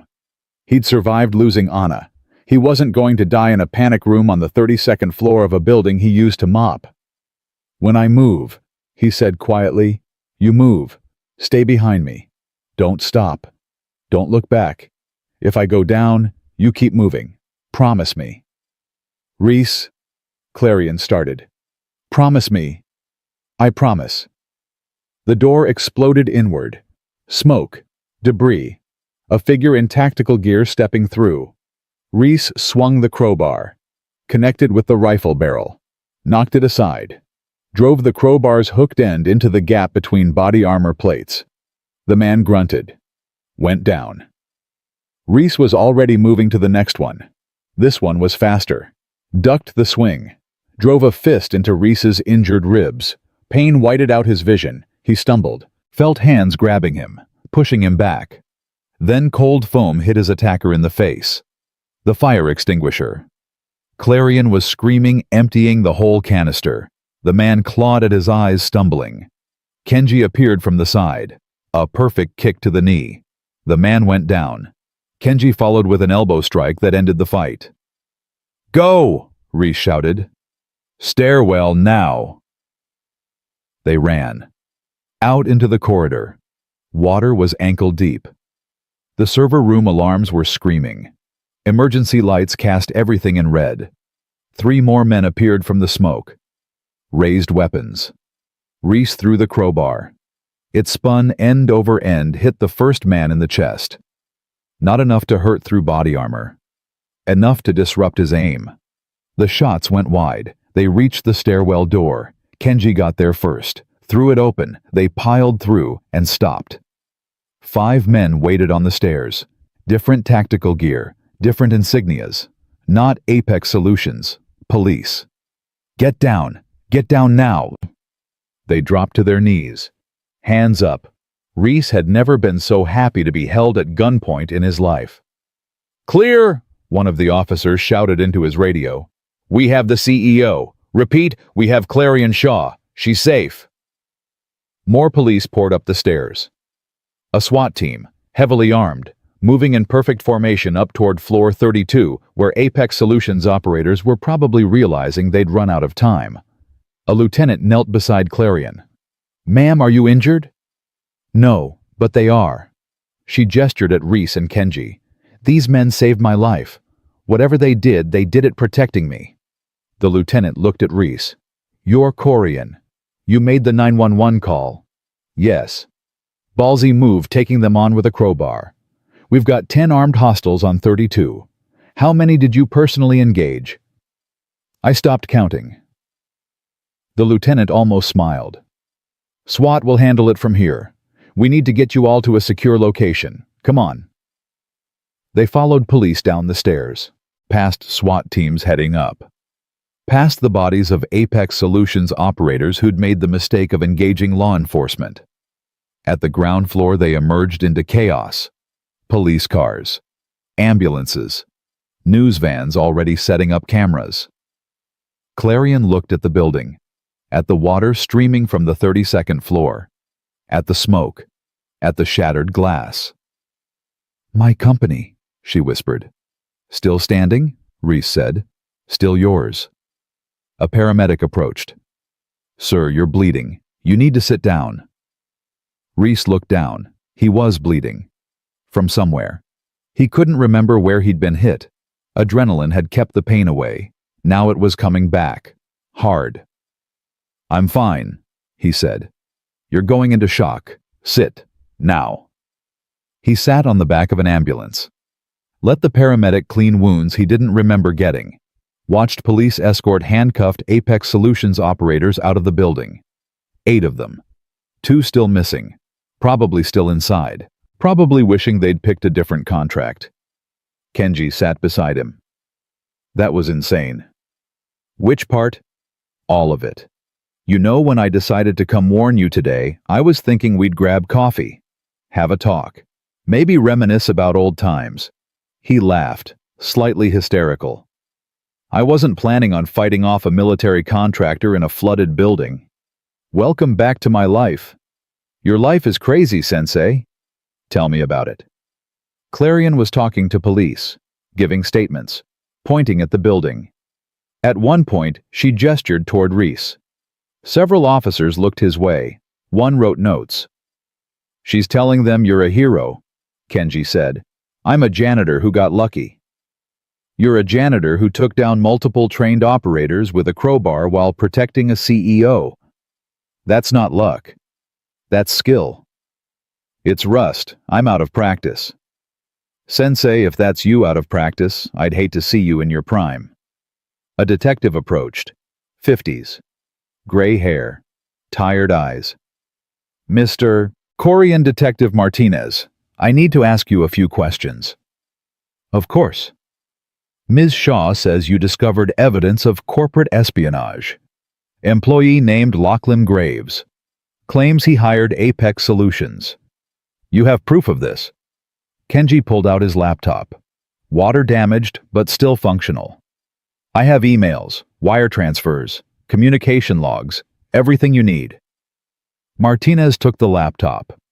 We'll need to verify this, but if it's legitimate, we're looking at multiple felonies. Corporate espionage, attempted murder, conspiracy. Graves is looking at 20 to life. Where is Graves? Reese asked. Unknown.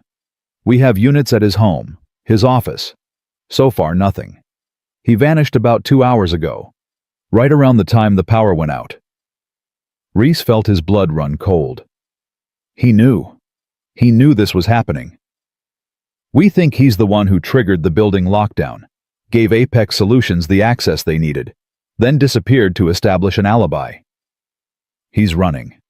If he is, he won't get far. We've already issued warrants, frozen his accounts, alerted airports. He's done. But Reese wasn't so sure.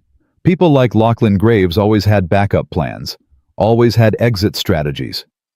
50 million was enough to disappear forever if you knew the right people. His phone buzzed. He pulled it out. Text from Anna's mother. Lara keeps asking when you're going to call. She's worried. Please tell me you're okay. Reese's hands shook as he typed back. I'm okay. Tell her I love her. Tell her I'll call in 1 hour. Promise. He looked at the time. 4:47 p.m. Felt like days had passed since this morning. Since he'd walked into Shaw Industries in a borrowed suit jacket. Since he'd thought this was just a job. Sensei. Kenji was looking at him with concern. You okay? No, but I will be. He stood up. The paramedic protested. Reese ignored them, walked over to where Clarion stood. She turned when she heard him. Reese, you should be sitting. I need to know something. This conspiracy, Graves hiring Apex Solutions, the board meeting, all of it. Was this just about money? Clarion's expression darkened. Money, power, control. Take your pick. Graves wanted what I built, and when I wouldn't give it to him, he decided to take it. How long have you suspected him? 2 weeks, maybe longer. Small things. Meetings he wasn't invited to but somehow knew about. Decisions that leaked to competitors before I announced them. I thought maybe I was paranoid. Maybe the stress was getting to me. She looked at the building. Turns out I wasn't paranoid enough. What happens now? Now I rebuild. Again. Restore customer confidence. Replace the board members I can't trust. Figure out who else Graves compromised. She looked at him. And I keep the man who saved my life on permanent retainer. If you'll stay. I'll stay, for now. But Clarion, you need to understand something. Today was close. Too close. If police had been 1 minute later. But they weren't. Because you bought us time. Because you fought when you could have run. Because you kept a promise even though it would have been easier to break it. I broke a lot of promises today. No, you kept the one that mattered. She reached out, touched his arm. Thank you, Reese, for everything. Before he could respond, a commotion erupted near the police barricade. Shouting. Officers moving fast. A black sedan trying to push through the crowd. The sedan stopped. The door opened, and Lachlan Graves stepped out, hands raised. Don't shoot, he shouted. I'm Lachlan Graves. I'm here to turn myself in. Every cop in a 50-foot radius drew their weapon. On the ground, now. Graves knelt, slowly, carefully. His face was calm, too calm, like a man who'd already accepted his fate. Detective Martinez approached. Lachlan Graves, you're under arrest for corporate espionage, conspiracy to commit murder, and about 15 other charges I'm going to enjoy reading to you. You have the right to remain silent. I know my rights. Graves looked past the detective. His eyes found Clarion. I want to make a statement, on the record, right now. You can make your statement at the station. No, here, now, while the press is watching. He gestured toward the news cameras. I want everyone to know the truth. Martinez looked at Clarion. She nodded. Fine, Martinez said. Talk. Graves stood up slowly, hands still raised, looked directly at the cameras. My name is Lachlan Graves. I am Vice President of Operations at Shaw Industries, and I am guilty of everything they're going to charge me with. I hired Apex Solutions. I gave them access to the building. I tried to have Clarion Shaw killed. He paused. But I wasn't working alone. Silence. Then everyone started talking at once. Martinez held up his hand. Who were you working with? 3 members of Shaw Industries Board of Directors. Gerald Hoffman, Patricia Chen, Marcus Delroy. We've been planning this for 8 months. We were going to force Clarion out, take over the company, sell it to Meridian Corp for $200 million, split the proceeds. You're lying, Clarion said. Gerald's been with me since the beginning, Patricia too. They wouldn't. They would. And they did. Check their bank accounts. You'll find wire transfers matching the timeline of the conspiracy. Check their emails. You'll find correspondence with Meridian Corp negotiating terms of sale. Graves smiled. It was cold, cruel. You were so busy watching me, Clarion. You never thought to watch them. Reese felt his phone buzz, pulled it out. Text from Kenji. He's telling the truth. I'm in their accounts right now. Holy hell, it's all here. Every transaction, every email. They're all guilty. He showed it to Clarion. Watched her face crumble. Watched 15 years of trust shatter in 5 seconds. Why? She whispered. Why are you telling me this? Because you were right about something, Graves said. Earlier today in the board meeting, you said scared people make mistakes. Well, they're scared now. And when the police show up at their doors, they're going to panic. They're going to run. And I want you to watch them fall the same way I'm falling. Martinez was already on his radio. Get me warrants for Gerald Hoffman, Patricia Chen, and Marcus Delroy. Corporate addresses and home addresses. Move fast. They might rabbit. Graves was cuffed, led to a police car. As he passed Clarion, he stopped. I'm sorry, he said. For what it's worth. You're a good CEO. You just trust too easily. And you're a traitor, which is worse. He didn't answer. Got in the car. The door slammed. The car pulled away. Clarion stood there watching it disappear. Then she turned to Reese. I need you to do something for me. Anything. Find out who else is involved. I need to know how deep this goes. How many people betrayed me. How many more are waiting to stab me in the back. I'll find them. Promise me, Reese. Promise me you'll find everyone. And promise me you'll make sure they face justice. He looked at her, saw the hurt, the betrayal, the anger underneath the professional facade. I promise, he said, but on one condition. What condition?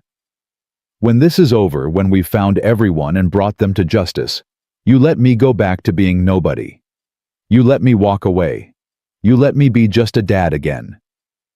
Clarion studied him. You really want that? After everything. After proving you're one of the best security professionals in the city. I don't want to be the best. I just want to be there when my daughter goes to bed. I want to be the dad who makes pancakes on Sunday, who helps with homework, who doesn't come home bleeding. She nodded slowly. Okay, when this is done, if you want to walk away, you can. But Reese, I don't think you're going to want to. Why not? Because I've seen you fight. I've seen you protect. I've seen you come alive in ways you probably haven't felt in years, and I think part of you missed it. He wanted to argue, wanted to tell her she was wrong, but standing there covered in cuts and bruises, ribs aching, knowing he'd just fought his way through a building full of armed contractors and survived, he couldn't deny it. Part of him had missed it. Part of him felt alive for the first time since Anna died, and that terrified him more than any weapon ever could. 3 days later, Reese sat in Clarion's office watching Kenji pull up financial records on 6 different screens. The city outside was gray with rain, the kind of rain that made everything look washed out and tired. Reese felt the same way. Okay, Kenji said, pointing at the leftmost screen. Gerald Hoffman, Chief Financial Officer, been with Shaw Industries 14 years, received 4 wire transfers over the past 6 months. Total $3.2 million. Came from a shell company registered in the Cayman Islands. That shell company is owned by Meridian Corp. Same pattern as Graves, Clarion said. She stood behind them, arms crossed, face carved from stone. She hadn't slept in 3 days. None of them had. Exactly. Patricia Chen, VP of Human Resources. Same timeline. 2.8 million. Marcus Delroy, Chief Operations Officer. 3.5 million. Kenji pulled up another screen. But here's where it gets interesting. There's a 4th person. Someone who's been receiving payments but stayed off Graves's confession. Who? Reese asked. Your head of IT, David Cho. Reese felt his stomach drop. David, the kid who set up my access credentials. Not a kid. 32 years old. MIT graduate. And he's been ghostwriting malware into your security systems for 8 months. Every time someone accessed sensitive data, he got a notification. Every time Clarion changed her passwords, he had them within minutes. He's been the leak this whole time. He tried to warn me, Reese said quietly, remembering their conversation. He told me files were being accessed at odd hours, said security was ignoring him. Classic misdirection, Kenji said. Make yourself look like the whistleblower while you're actually the problem. Smart. If he hadn't gotten greedy and accepted payments into a personal account, we never would have caught him. Clarion walked to the window. How many others? Unknown. I'm still going through the data, but if I had to guess, maybe 6 more. Middle management. People with access but not enough visibility to draw suspicion. So half my company is compromised. Not half. Maybe 10%, but they were positioned strategically. Finance, operations, IT, HR, all the departments that control information flow. Reese stood up. His ribs still ached, but the bruises were fading. We need to bring them in, all of them, before they realize we're onto them. Police won't move without evidence, Clarion said. Bank records aren't enough. We need communications, proof of intent. Then we manufacture proof. Kenji said. We set a trap, make them think they're about to be caught. See who runs, see who makes calls, see who deletes files. That's entrapment, Clarion said. No, that's investigation. Entrapment is making someone commit a crime they wouldn't otherwise commit. We're just creating conditions where guilty people reveal themselves. Kenji grinned. It's a fine line, but technically legal. Reese looked at Clarion. Your call. She thought for a long moment. Rain streaked the windows behind her. Finally, she nodded. Do it. But I want oversight. I want to know exactly what you're doing. No cowboy operations. Understood. Kenji started typing. I'll draft an internal memo. From you. Marked confidential. Says you've discovered evidence of widespread conspiracy. Says you're working with federal investigators. Says arrests are imminent. Then I'll send it to a fake email address. But I'll route it through the company server where anyone with admin access can intercept it. Including David, Reese said. Exactly. If he's guilty, he'll panic. He'll reach out to his co-conspirators. He'll try to delete evidence. And every move he makes, I'll track. How long? Give it 6 hours. If nothing happens by then, he's either innocent or very good at hiding. Clarion's phone rang. She answered. Shaw. Her expression changed. When? How bad? She listened. I'll be right there. She hung up, looked at Reese. There's been an incident at my house. Someone broke in. Police are there now. Reese was already moving toward the door. Let's go. They took Clarion's Aston Martin. Reese drove. Kenji stayed behind to monitor the trap they'd set. The rain had gotten heavier. Traffic was a nightmare. It took 40 minutes to reach Clarion's house in the hills overlooking the city. Police cars were everywhere. Yellow tape. Forensics van. Detective Martinez stood in the driveway looking grim. Ms. Shaw, he said, I'm sorry to call you out here, but you need to see this. They followed him inside. Clarion's house was modern. Glass and steel. Minimalist furniture. Art on the walls that probably cost more than Reese's truck. Everything was exactly as it should be. Except for the office. Papers everywhere. Drawers pulled out. Computer smashed. And on the wall written in red spray paint, "You can't stop what's coming." Clarion stood in the doorway staring. They were in my home. Forced entry through the back door, Martinez said. Disabled your alarm. Professional job. In and out in under 10 minutes according to your security footage. Did the cameras catch anything? Masks, gloves. They knew where the cameras were. Avoided facial recognition. Martinez handed her a tablet. But they left something. Found it on your desk. Clarion looked at the screen. Her face went white. She handed it to Reese without a word. It was a photo. Laura, at school, playing on the playground. Taken 2 days ago. On the back, written in black marker, "Pretty daughter. Would be a shame if something happened to her." Reese felt his vision narrow. Felt his pulse hammer. Felt every promise he'd made to himself about staying calm evaporate like water on hot concrete. I need the original, he said. His voice was level, cold. Right now. Martinez hesitated. It's evidence. I can't.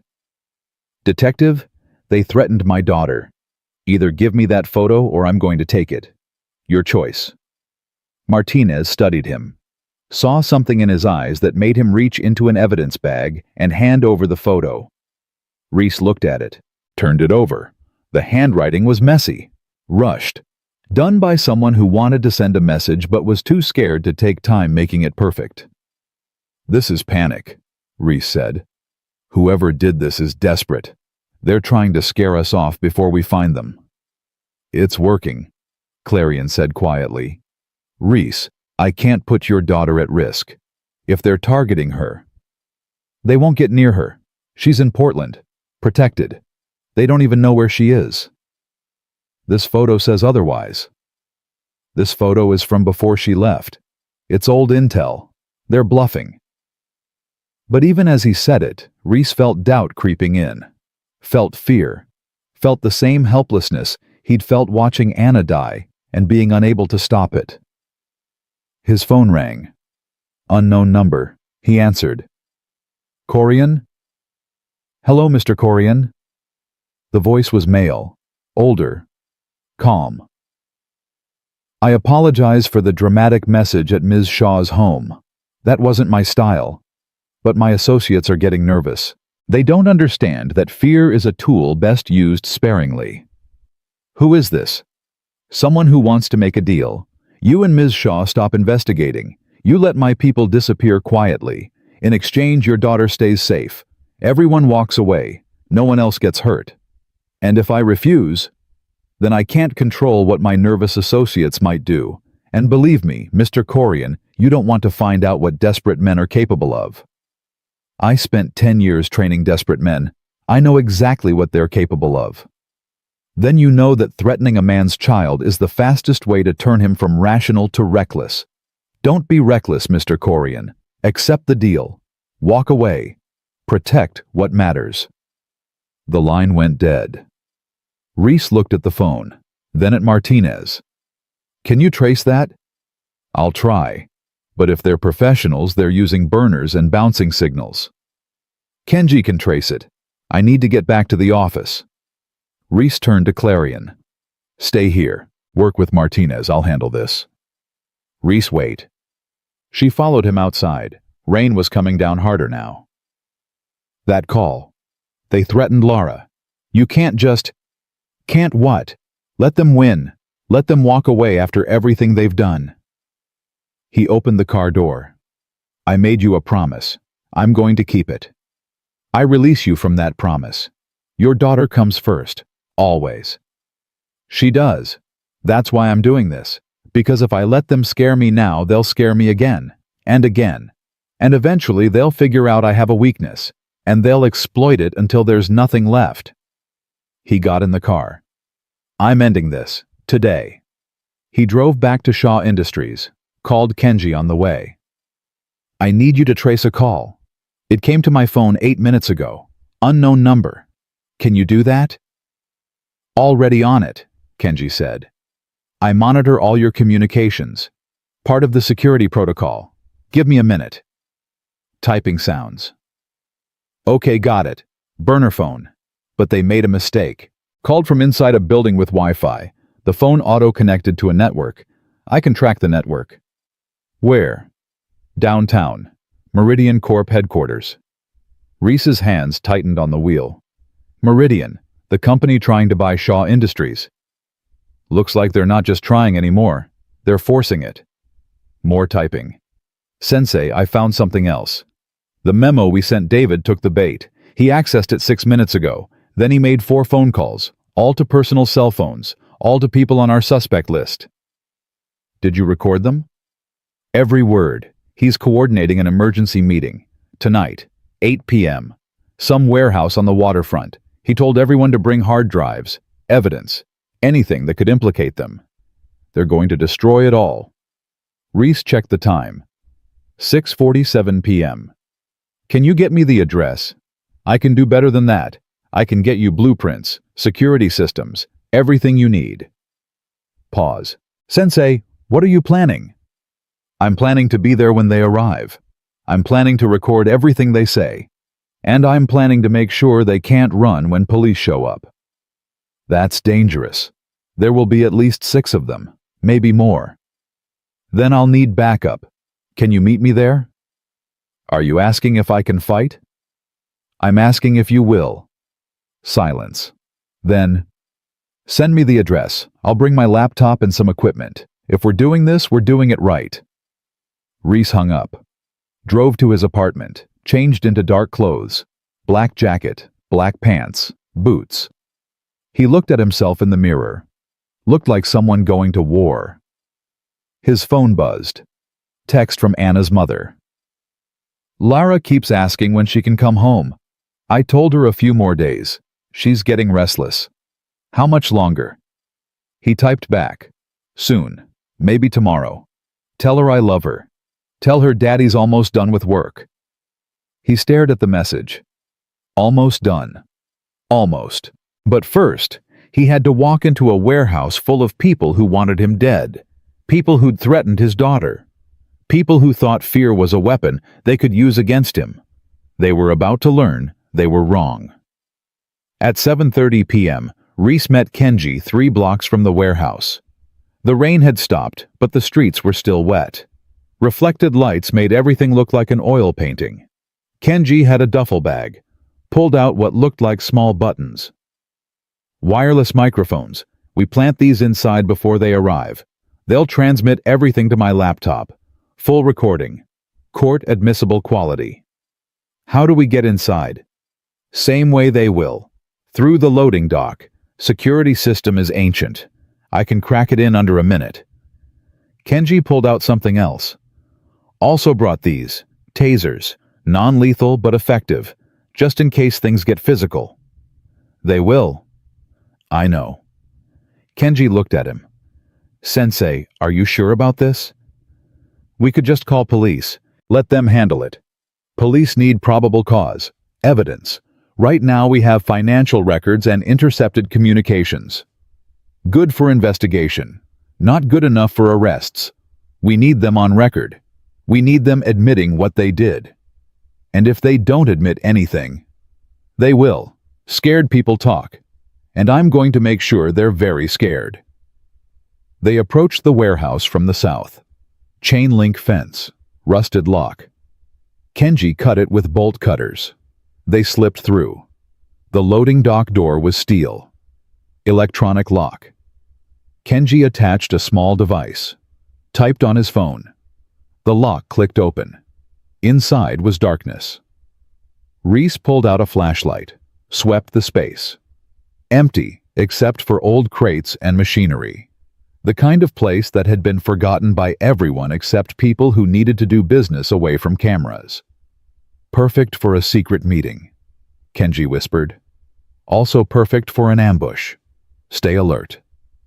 They planted the microphones, one near the entrance, one by the crates where people would probably gather, one in the office overlooking the warehouse floor. Done, Kenji said. Now we wait. They climbed to the office, settled in. Kenji set up his laptop, pulled up the audio feeds, checked the recordings. Everything was working. 7:52 p.m.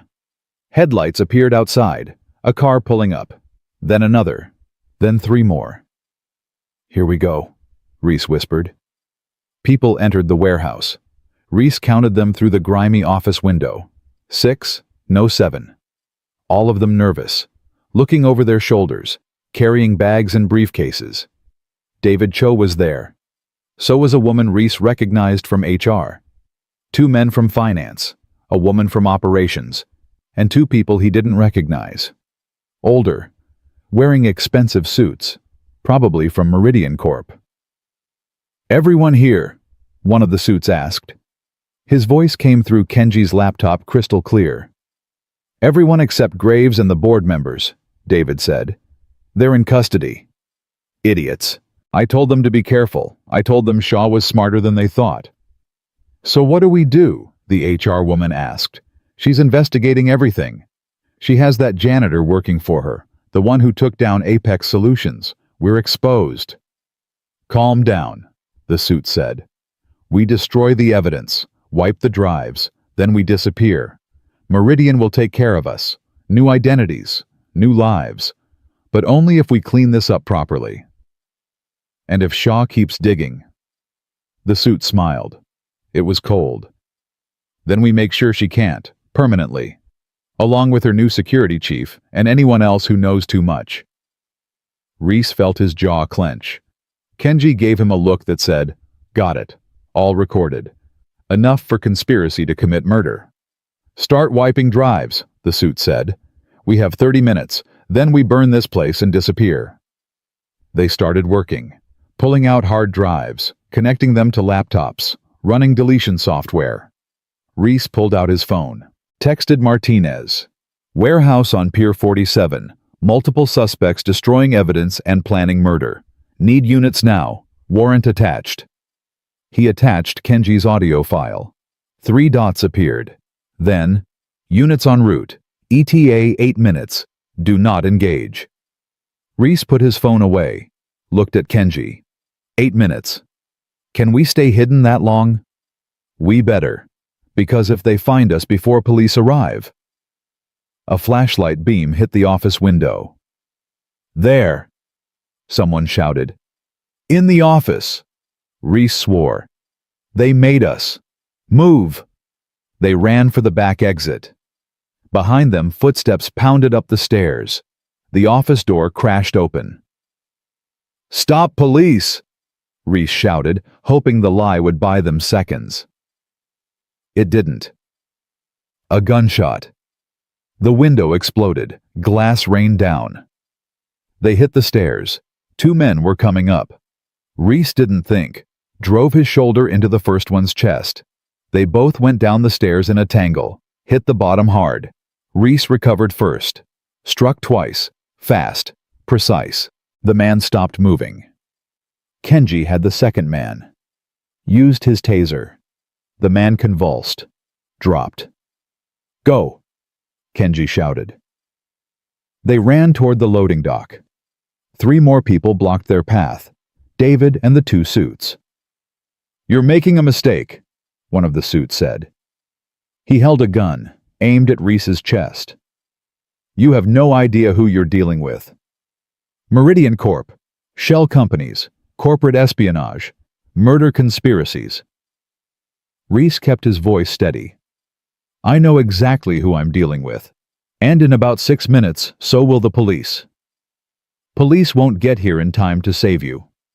Maybe, but they'll get here in time to arrest you. And I recorded everything you said, every threat, every admission. It's already uploaded, already in detectives' hands. You're done." The suit's hand wavered. "You're bluffing." "Am I?" "Check your phone. See if you got any texts from your contacts in the department warning you about incoming warrants."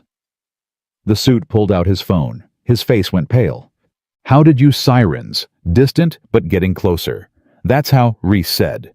The suit made a decision, raised his gun, finger tightening on the trigger. Reese moved, closed the distance in 3 steps, trapped the gun hand, twisted. The gun fired wild. Reese drove his elbow into the man's temple. He dropped. The second suit ran. David stood there, frozen laptop clutched to his chest. "Don't," Reese said quietly. "It's over. You can walk out of here in handcuffs or on a stretcher. Your choice." David's eyes filled with tears. "I didn't want this. They said it would just be data, just corporate espionage. No one would get hurt." But people did get hurt, and they were planning to hurt more. The sirens were louder now. Police were seconds away. David set down his laptop, raised his hands. "I'm sorry. I'm so sorry." Police burst through the loading dock door. Guns drawn, flashlights everywhere. "On the ground. Everyone on the ground." Reese and Kenji dropped immediately. Hands behind their heads. Let the police sort it out. Martinez appeared. "Corian, I told you not to engage." "We didn't engage. We observed. They engaged us." "That's a technicality." "It's also the truth. Check the recordings. You'll see." Martinez helped him up, looked around at the 7 suspects being cuffed, at the hard drives scattered across the floor, at the evidence that would put them all away for 20 years. "You just broke a major corporate conspiracy," Martinez said. "You know that, right? I just kept a promise to my boss." "Your boss is lucky to have you." Reese looked at the suspects being led away, saw David crying, saw the suits staring at nothing, saw the HR woman shaking. "I don't feel lucky," he said quietly. "I feel tired." An hour later, after statements and evidence collection and enough paperwork to kill a Forrest, Reese and Kenji stood outside the warehouse watching the last police car drive away. "That was insane," Kenji said. "Even for us, that was insane." "It's done. They're all arrested. Clarion's safe. The company's safe. And you? Are you safe?" Reese thought about it. About the threats. About the photo of Laura. About everything that had happened in the past 4 days. "I will be. After I talk to my daughter." He pulled out his phone. Called Anna's mother. She answered on the first ring. "Reese, is everything okay?" "It's over. Bring Laura home tomorrow. It's safe now." "Thank God. She'll be so happy. Do you want to talk to her?" "Put her on." Shuffling sounds. Then Laura's voice. "Daddy. Hey, sweet pea. Are you done helping the important person?" "Yeah, baby. I'm done. And tomorrow, you come home." "Can we get pancakes?" "We can get whatever you want." "I want pancakes and you and no more work trips." Reese smiled for the first time in days. "Deal. I love you more than all the stars." "I love you more than all the universe." He hung up, looked at the city, at the rain starting again, at the lights reflecting off wet pavement. Kenji stood beside him. "What now, Sensei?" Now I go home. I wait for my daughter. and I figure out what comes next. You going to keep working for Clarion? I don't know. Maybe. Maybe not. He looked at Kenji. Thank you. For everything. For helping. For being there. For remembering what I taught you. You taught me to protect people who need protecting. I was just following your example. They shook hands. Kenji drove away. Reese stood there alone for a moment. Then he got in his truck and drove toward his apartment. His phone buzzed. Text from Clarion. Martinez told me what happened. You could have been killed. He typed back, but I wasn't. It's done. Everyone's arrested. You're safe. 3 dots. Then, come to my office tomorrow, 10 a.m. We need to talk about what happens next. Reese stared at the message. Tomorrow. What happens next? The future he'd been avoiding thinking about. He drove home, climbed the stairs to his apartment, opened the door. Everything was exactly as he'd left it. Lara's drawings on the fridge, the photo of Anna on the mantel, the rainbow nightlight glowing in the empty bedroom. Tomorrow his daughter would come home. Tomorrow he'd make pancakes. Tomorrow he'd figure out what kind of man he wanted to be. But tonight, he sat in the dark apartment and let himself feel everything he'd been pushing down. The fear, the exhaustion, the realization that he'd come alive in the past 4 days in ways he hadn't felt in 3 years, and the terrifying knowledge that Clarion had been right. Part of him had missed it. Part of him wanted to keep doing it. And that was the part that scared him most. Morning came too fast. Reese hadn't slept, had spent the night staring at the ceiling thinking about promises and doors and the man he used to be versus the man he'd become. At 7:00 a.m. he made coffee. At 7:30 he heard a car pull up outside. His heart jumped. He went to the window. Anna's mother was getting out of her sedan. And there, opening the back door, was Lara. Reese was out the door before he could think. Down the stairs. Lara saw him and ran. "Daddy!" He caught her, lifted her, held her like she might disappear if he let go. "I missed you so much," she said into his shoulder. "Grandma's house is nice, but it doesn't have you." "I missed you too, sweet pea, more than you know." Anna's mother walked over.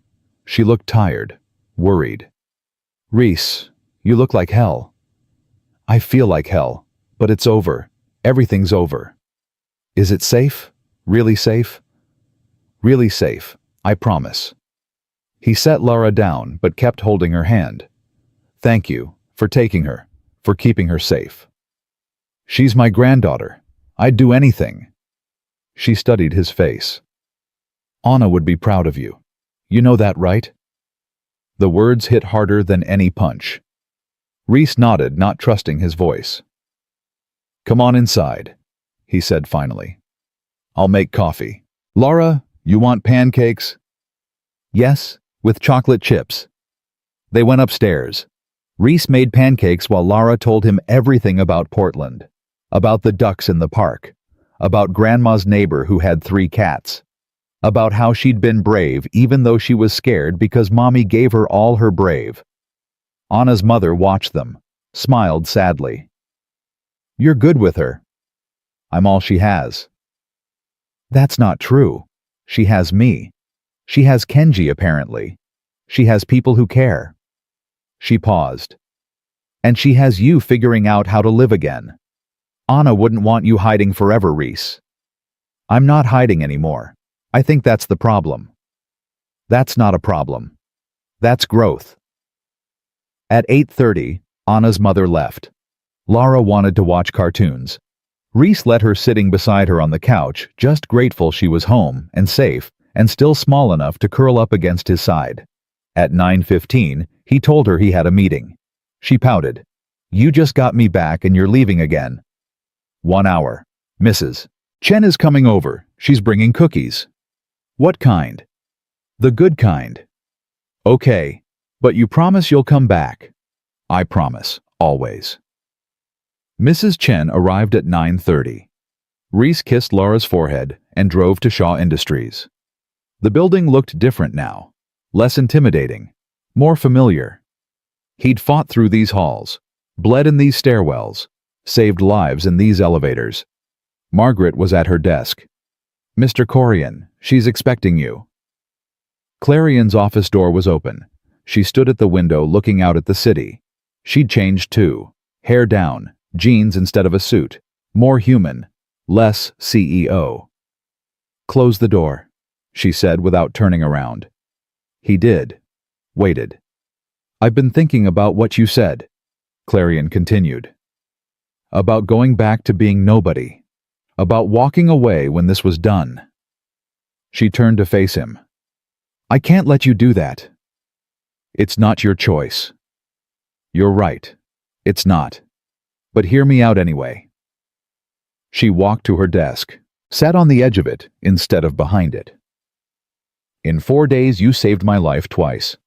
You exposed a corporate conspiracy that would have destroyed everything I built. You risked your life, your daughter's safety, everything, for me, for my company. I did my job." "No. You did more than your job. You cared, and that's rare, especially in this city, especially at this level." She paused.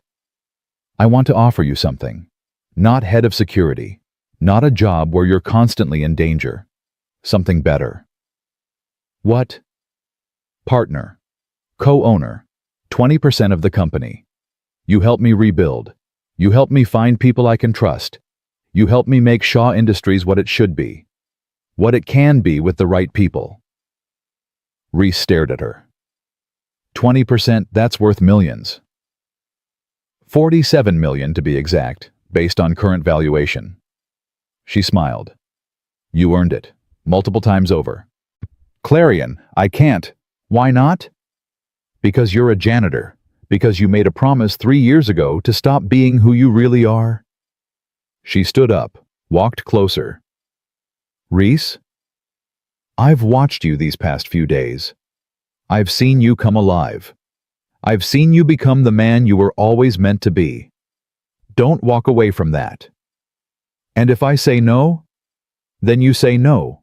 I'll respect your decision.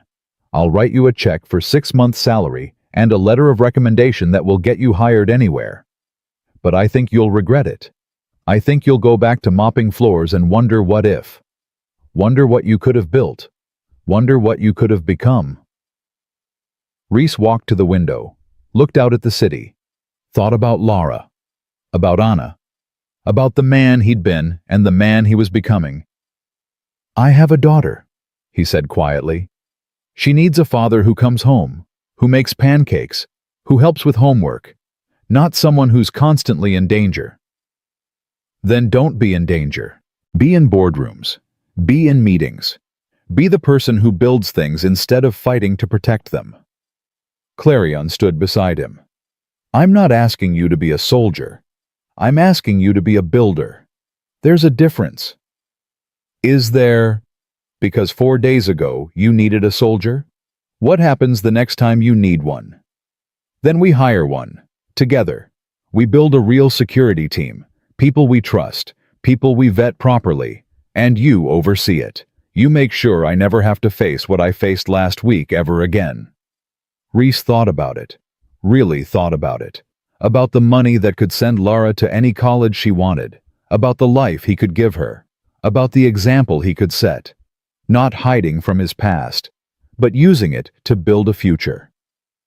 "I need time," he said. "I need to talk to my daughter. I need to figure out if this is what I want, or if I'm just running towards something because I'm tired of running away. Take all the time you need. The offer stands. A week, a month, a year, whenever you're ready." He turned to look at her. "Why are you doing this?" "Really?" Clarion met his eyes. "Because in 4 days, you reminded me what it means to trust someone. To have someone watch your back. To not be alone at the top of the tower." Her voice softened. "And because I like who I am when you're around. I like feeling protected. I like feeling like someone actually cares whether I live or die beyond my stock price." Something shifted in the air between them. Something that had been building since the parking garage. Since the moment she'd looked at him and he'd stepped into the light. Clarion, he said carefully. This offer, is it just professional? She studied him for a long moment. No, it's not. But I didn't want to say that because I didn't want to pressure you. I didn't want you to think this was about anything other than what you deserve. And what do I deserve? A chance to live again. A chance to be more than a grieving widower hiding from himself. She took a breath. And maybe if you wanted a chance to see where this goes, this thing between us, whatever it is. Reese felt his heart hammering. I haven't thought about anyone that way since Anna died. I know. And if you're not ready, if you never want to go there, I understand. The job offer stands either way. This doesn't have to be complicated. It's already complicated. Then let's make it simple. I like you. You like me. Or at least I think you do. We work well together. We trust each other. That's more than most people start with. I have a 7-year-old daughter. I know. I met her once. She called me the queen with the shiny car. She's wonderful. She is. And she's been through enough. I can't bring someone into her life unless I'm sure, unless it's real, unless it's forever. Clarion nodded slowly. Then take your time. Figure out what you want, what you need, what forever looks like for you, and when you know, tell me. I'll be here. They stood there for a moment. The city hummed below them. 42 floors of steel and glass, and people trying to build lives that mattered. I need to go, Reese said finally. I promised Laura I'd only be gone an hour. Go. Be with your daughter. Think about what you want. Clarion walked him to the door. And Reese, thank you for everything. Even if you say no to all of this, thank you for giving me my life back. He drove home thinking about choices, about doors, about the fact that 3 years ago he'd closed every door because he was afraid of what waited on the other side. And now he was being offered doors he never expected, doors he didn't know if he was ready to walk through. Laura was covered in cookie crumbs when he got back. Mrs. Chen was laughing at something she'd said. Daddy? Mrs. Chen taught me how to say cookie in Chinese. That's great, sweet pea. What do you say? Zexi, Laura said. That means thank you, not cookie. I forgot the cookie word. Mrs. Chen stood. I'll leave you two alone. Welcome home, Laura. And Reese. You look lighter. Whatever happened while she was gone, it was good for you. After she left, Reese sat on the couch. Laura climbed into his lap. Daddy, are you still sad? Sometimes, but less than before. Because of the important person you helped? Yeah, because of her. Is she nice? Very nice. Do you like her? Kids, they saw everything. I do, but that doesn't mean anything's going to happen. Sometimes grown-ups like each other, and it stays just liking. Mommy would want you to be happy. The words came from a 7-year-old, but carried the weight of truth that only children can speak. She would, Reese agreed. But being happy is complicated when you miss someone. I miss Mommy every day. But I can still be happy. I can miss her and love you and be happy when Mrs. Chen brings cookies, all at the same time. Reese hugged her tighter. When did you get so wise? Mommy gave me all her wise with her smart and her brave. She gave you everything good, didn't she? Except her hair. You said I got your hair. I wanted Mommy's pretty hair. Your hair is beautiful. It's curly and messy, just like mine, which makes it perfect. That night, after Laura was asleep, Reese stood in his living room holding the photo of Anna, her wedding day, before the sickness, before the hospital, when everything was still possible.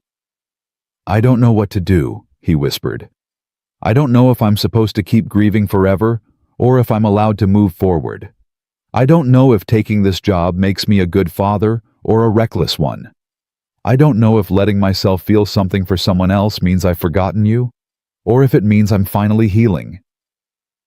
The photo didn't answer. It never did. But somewhere in his memory, Anna's voice came to him. Clear. strong. The way she used to sound when she was giving him advice he didn't want to hear, but needed to.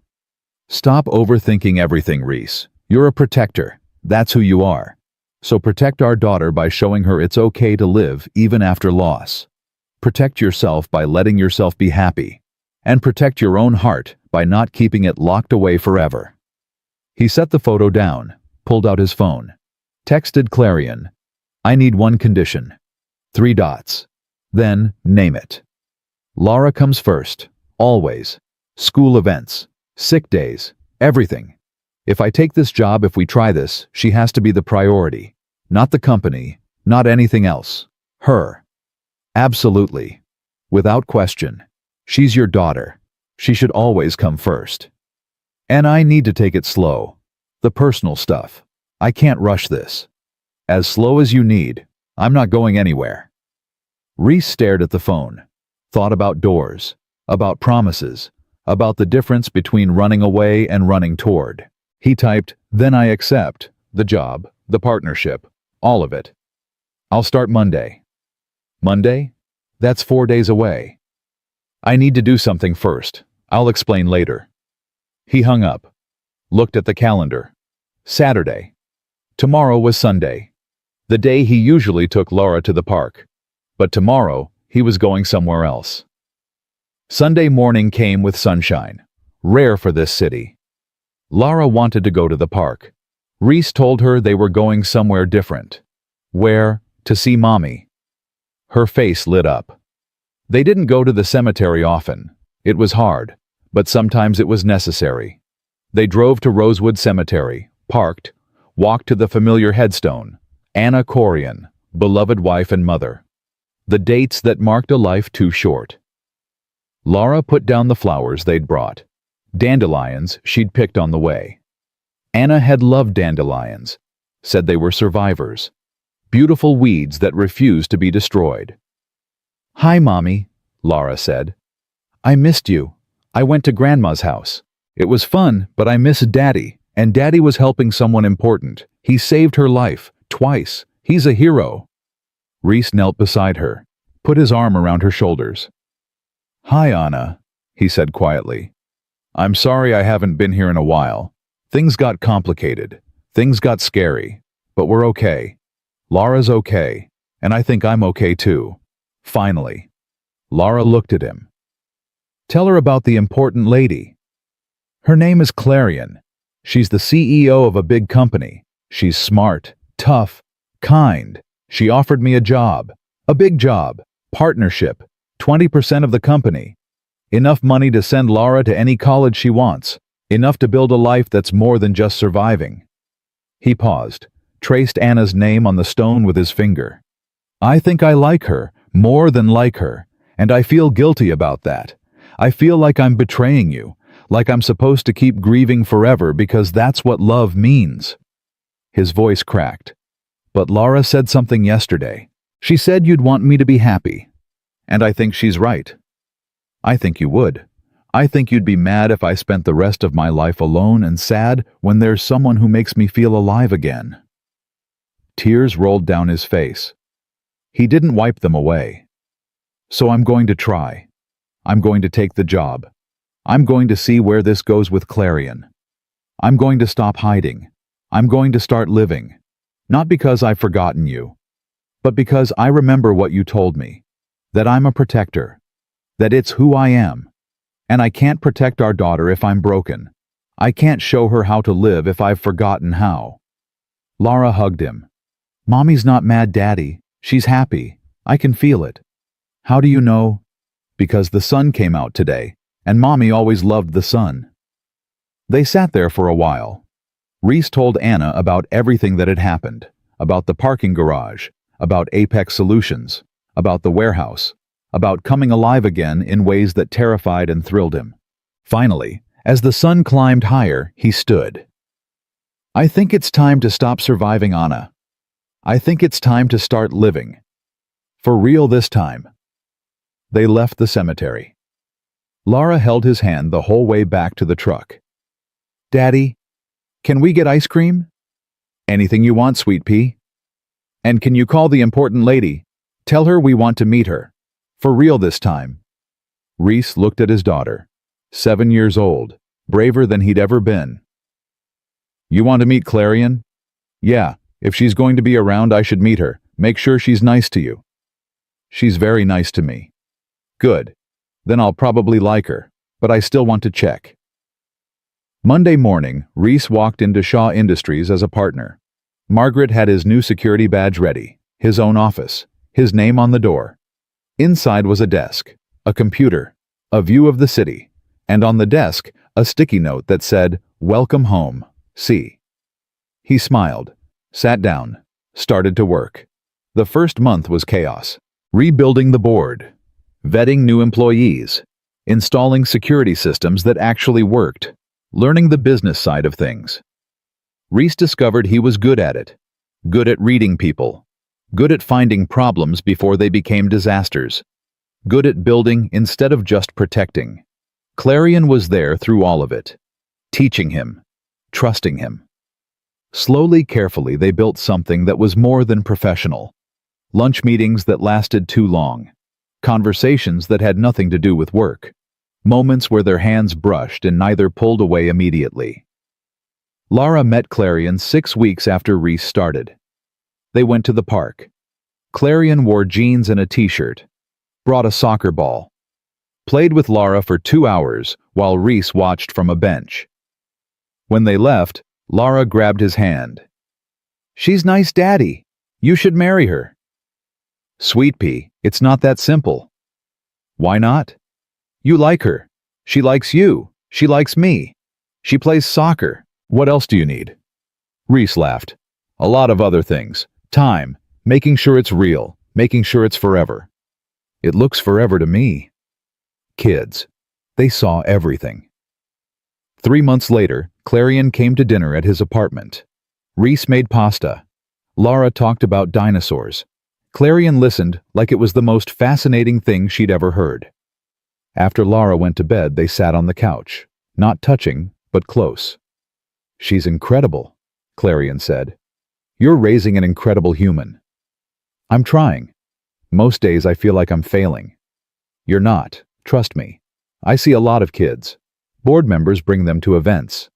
Most of them are entitled brats. Lara, she's kind, curious, brave. That's all you." "That's Anna. She got all the good parts from Anna. And the strength to keep going after losing her mother, that's you." Clarion turned to look at him. "Can I ask you something?" "Anything." "This, us, whatever this is, what do you want it to be?"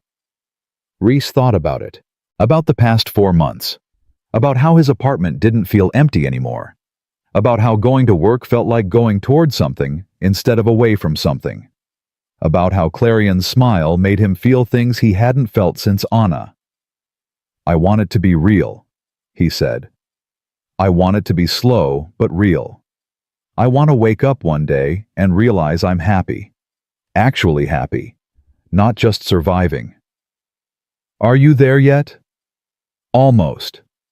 But I need you to understand something. I loved Anna. I still love Anna. That doesn't go away. I don't want it to go away. She was part of what made you who you are. She gave you Lara. She taught you how to love someone completely. I don't want to replace her. I want to be something different, something new, something that exists alongside what you had not instead of it." Reese felt something break loose in his chest, some knot he'd been carrying for 3 years. "That's exactly what I needed to hear," he whispered. She reached for his hand. He let her take it. They sat like that for a long time. Not talking, just being. Two people who'd saved each other, finding their way towards something neither had expected. 6 months later, Clarion's Aston Martin was a permanent fixture on his street. The neighbors had stopped staring. Lara called her Aunt Clarion, and then just Clarion, and then one day, my other mom. That's when Reese knew. He took Clarion to Rosewood Cemetery. They stood in front of Anna's grave.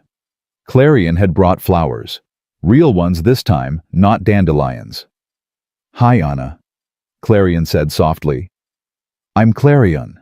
I'm dating your husband. I'm in love with your husband. And I want you to know that I'll take care of him. I'll take care of Laura. I'll make sure neither of them forget you. I'll make sure Laura knows her mother was brave and smart and loved her more than anything." She set down the flowers, stepped back. Reese knelt. "Anna, I'm going to ask Clarion to marry me. I wanted you to know first. Wanted to tell you that I'm keeping the promise I made. I'm living. I'm protecting. I'm being the man you believed I could be. And I hope that somewhere, somehow, you're okay with this. I hope you're happy that I found someone who makes me feel alive again."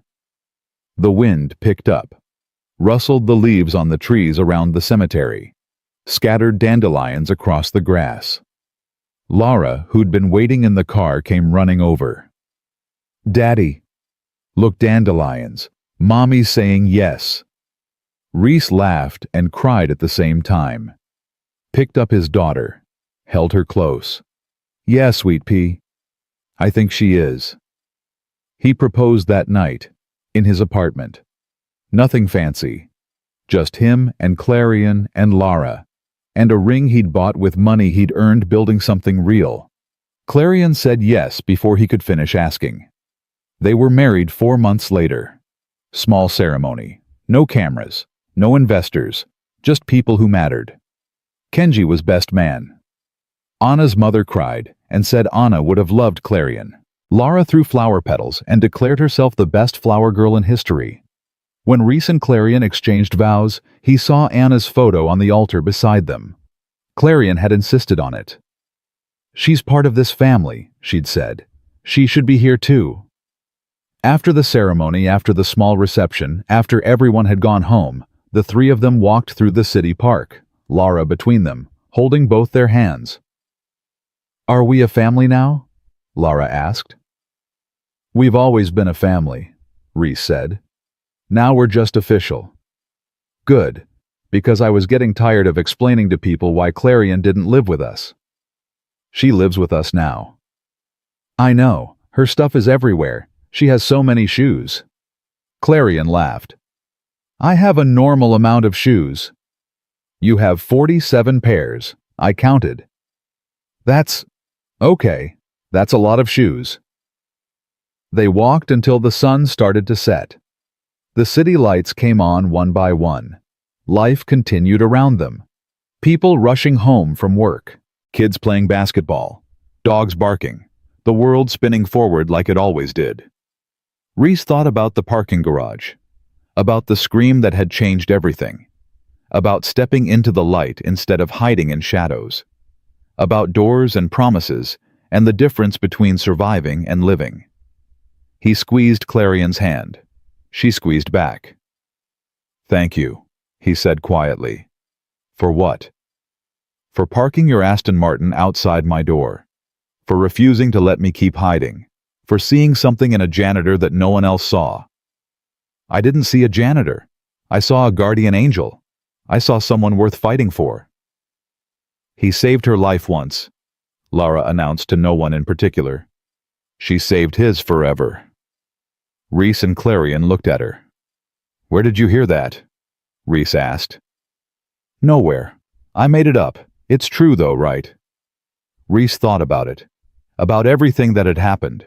About the man he'd been and the man he'd become. About the life he'd lost and the life he'd found. "Yeah, sweet pea," he said. "It's true." They walked home as the stars came out. 3 people who'd found each other in the darkness and chose to walk toward the light together. A family built from loss and survival and the courage to believe that broken things could be made whole again. And somewhere in a cemetery across town, dandelions grew wild and free. Survivors. Beautiful weeds that refused to be destroyed. Just like love. Just like hope. Just like the man who'd learned that the opposite of grief wasn't happiness. It was gratitude. For what he'd had. For what he'd lost. And for what he'd found again when he finally stopped running and started living.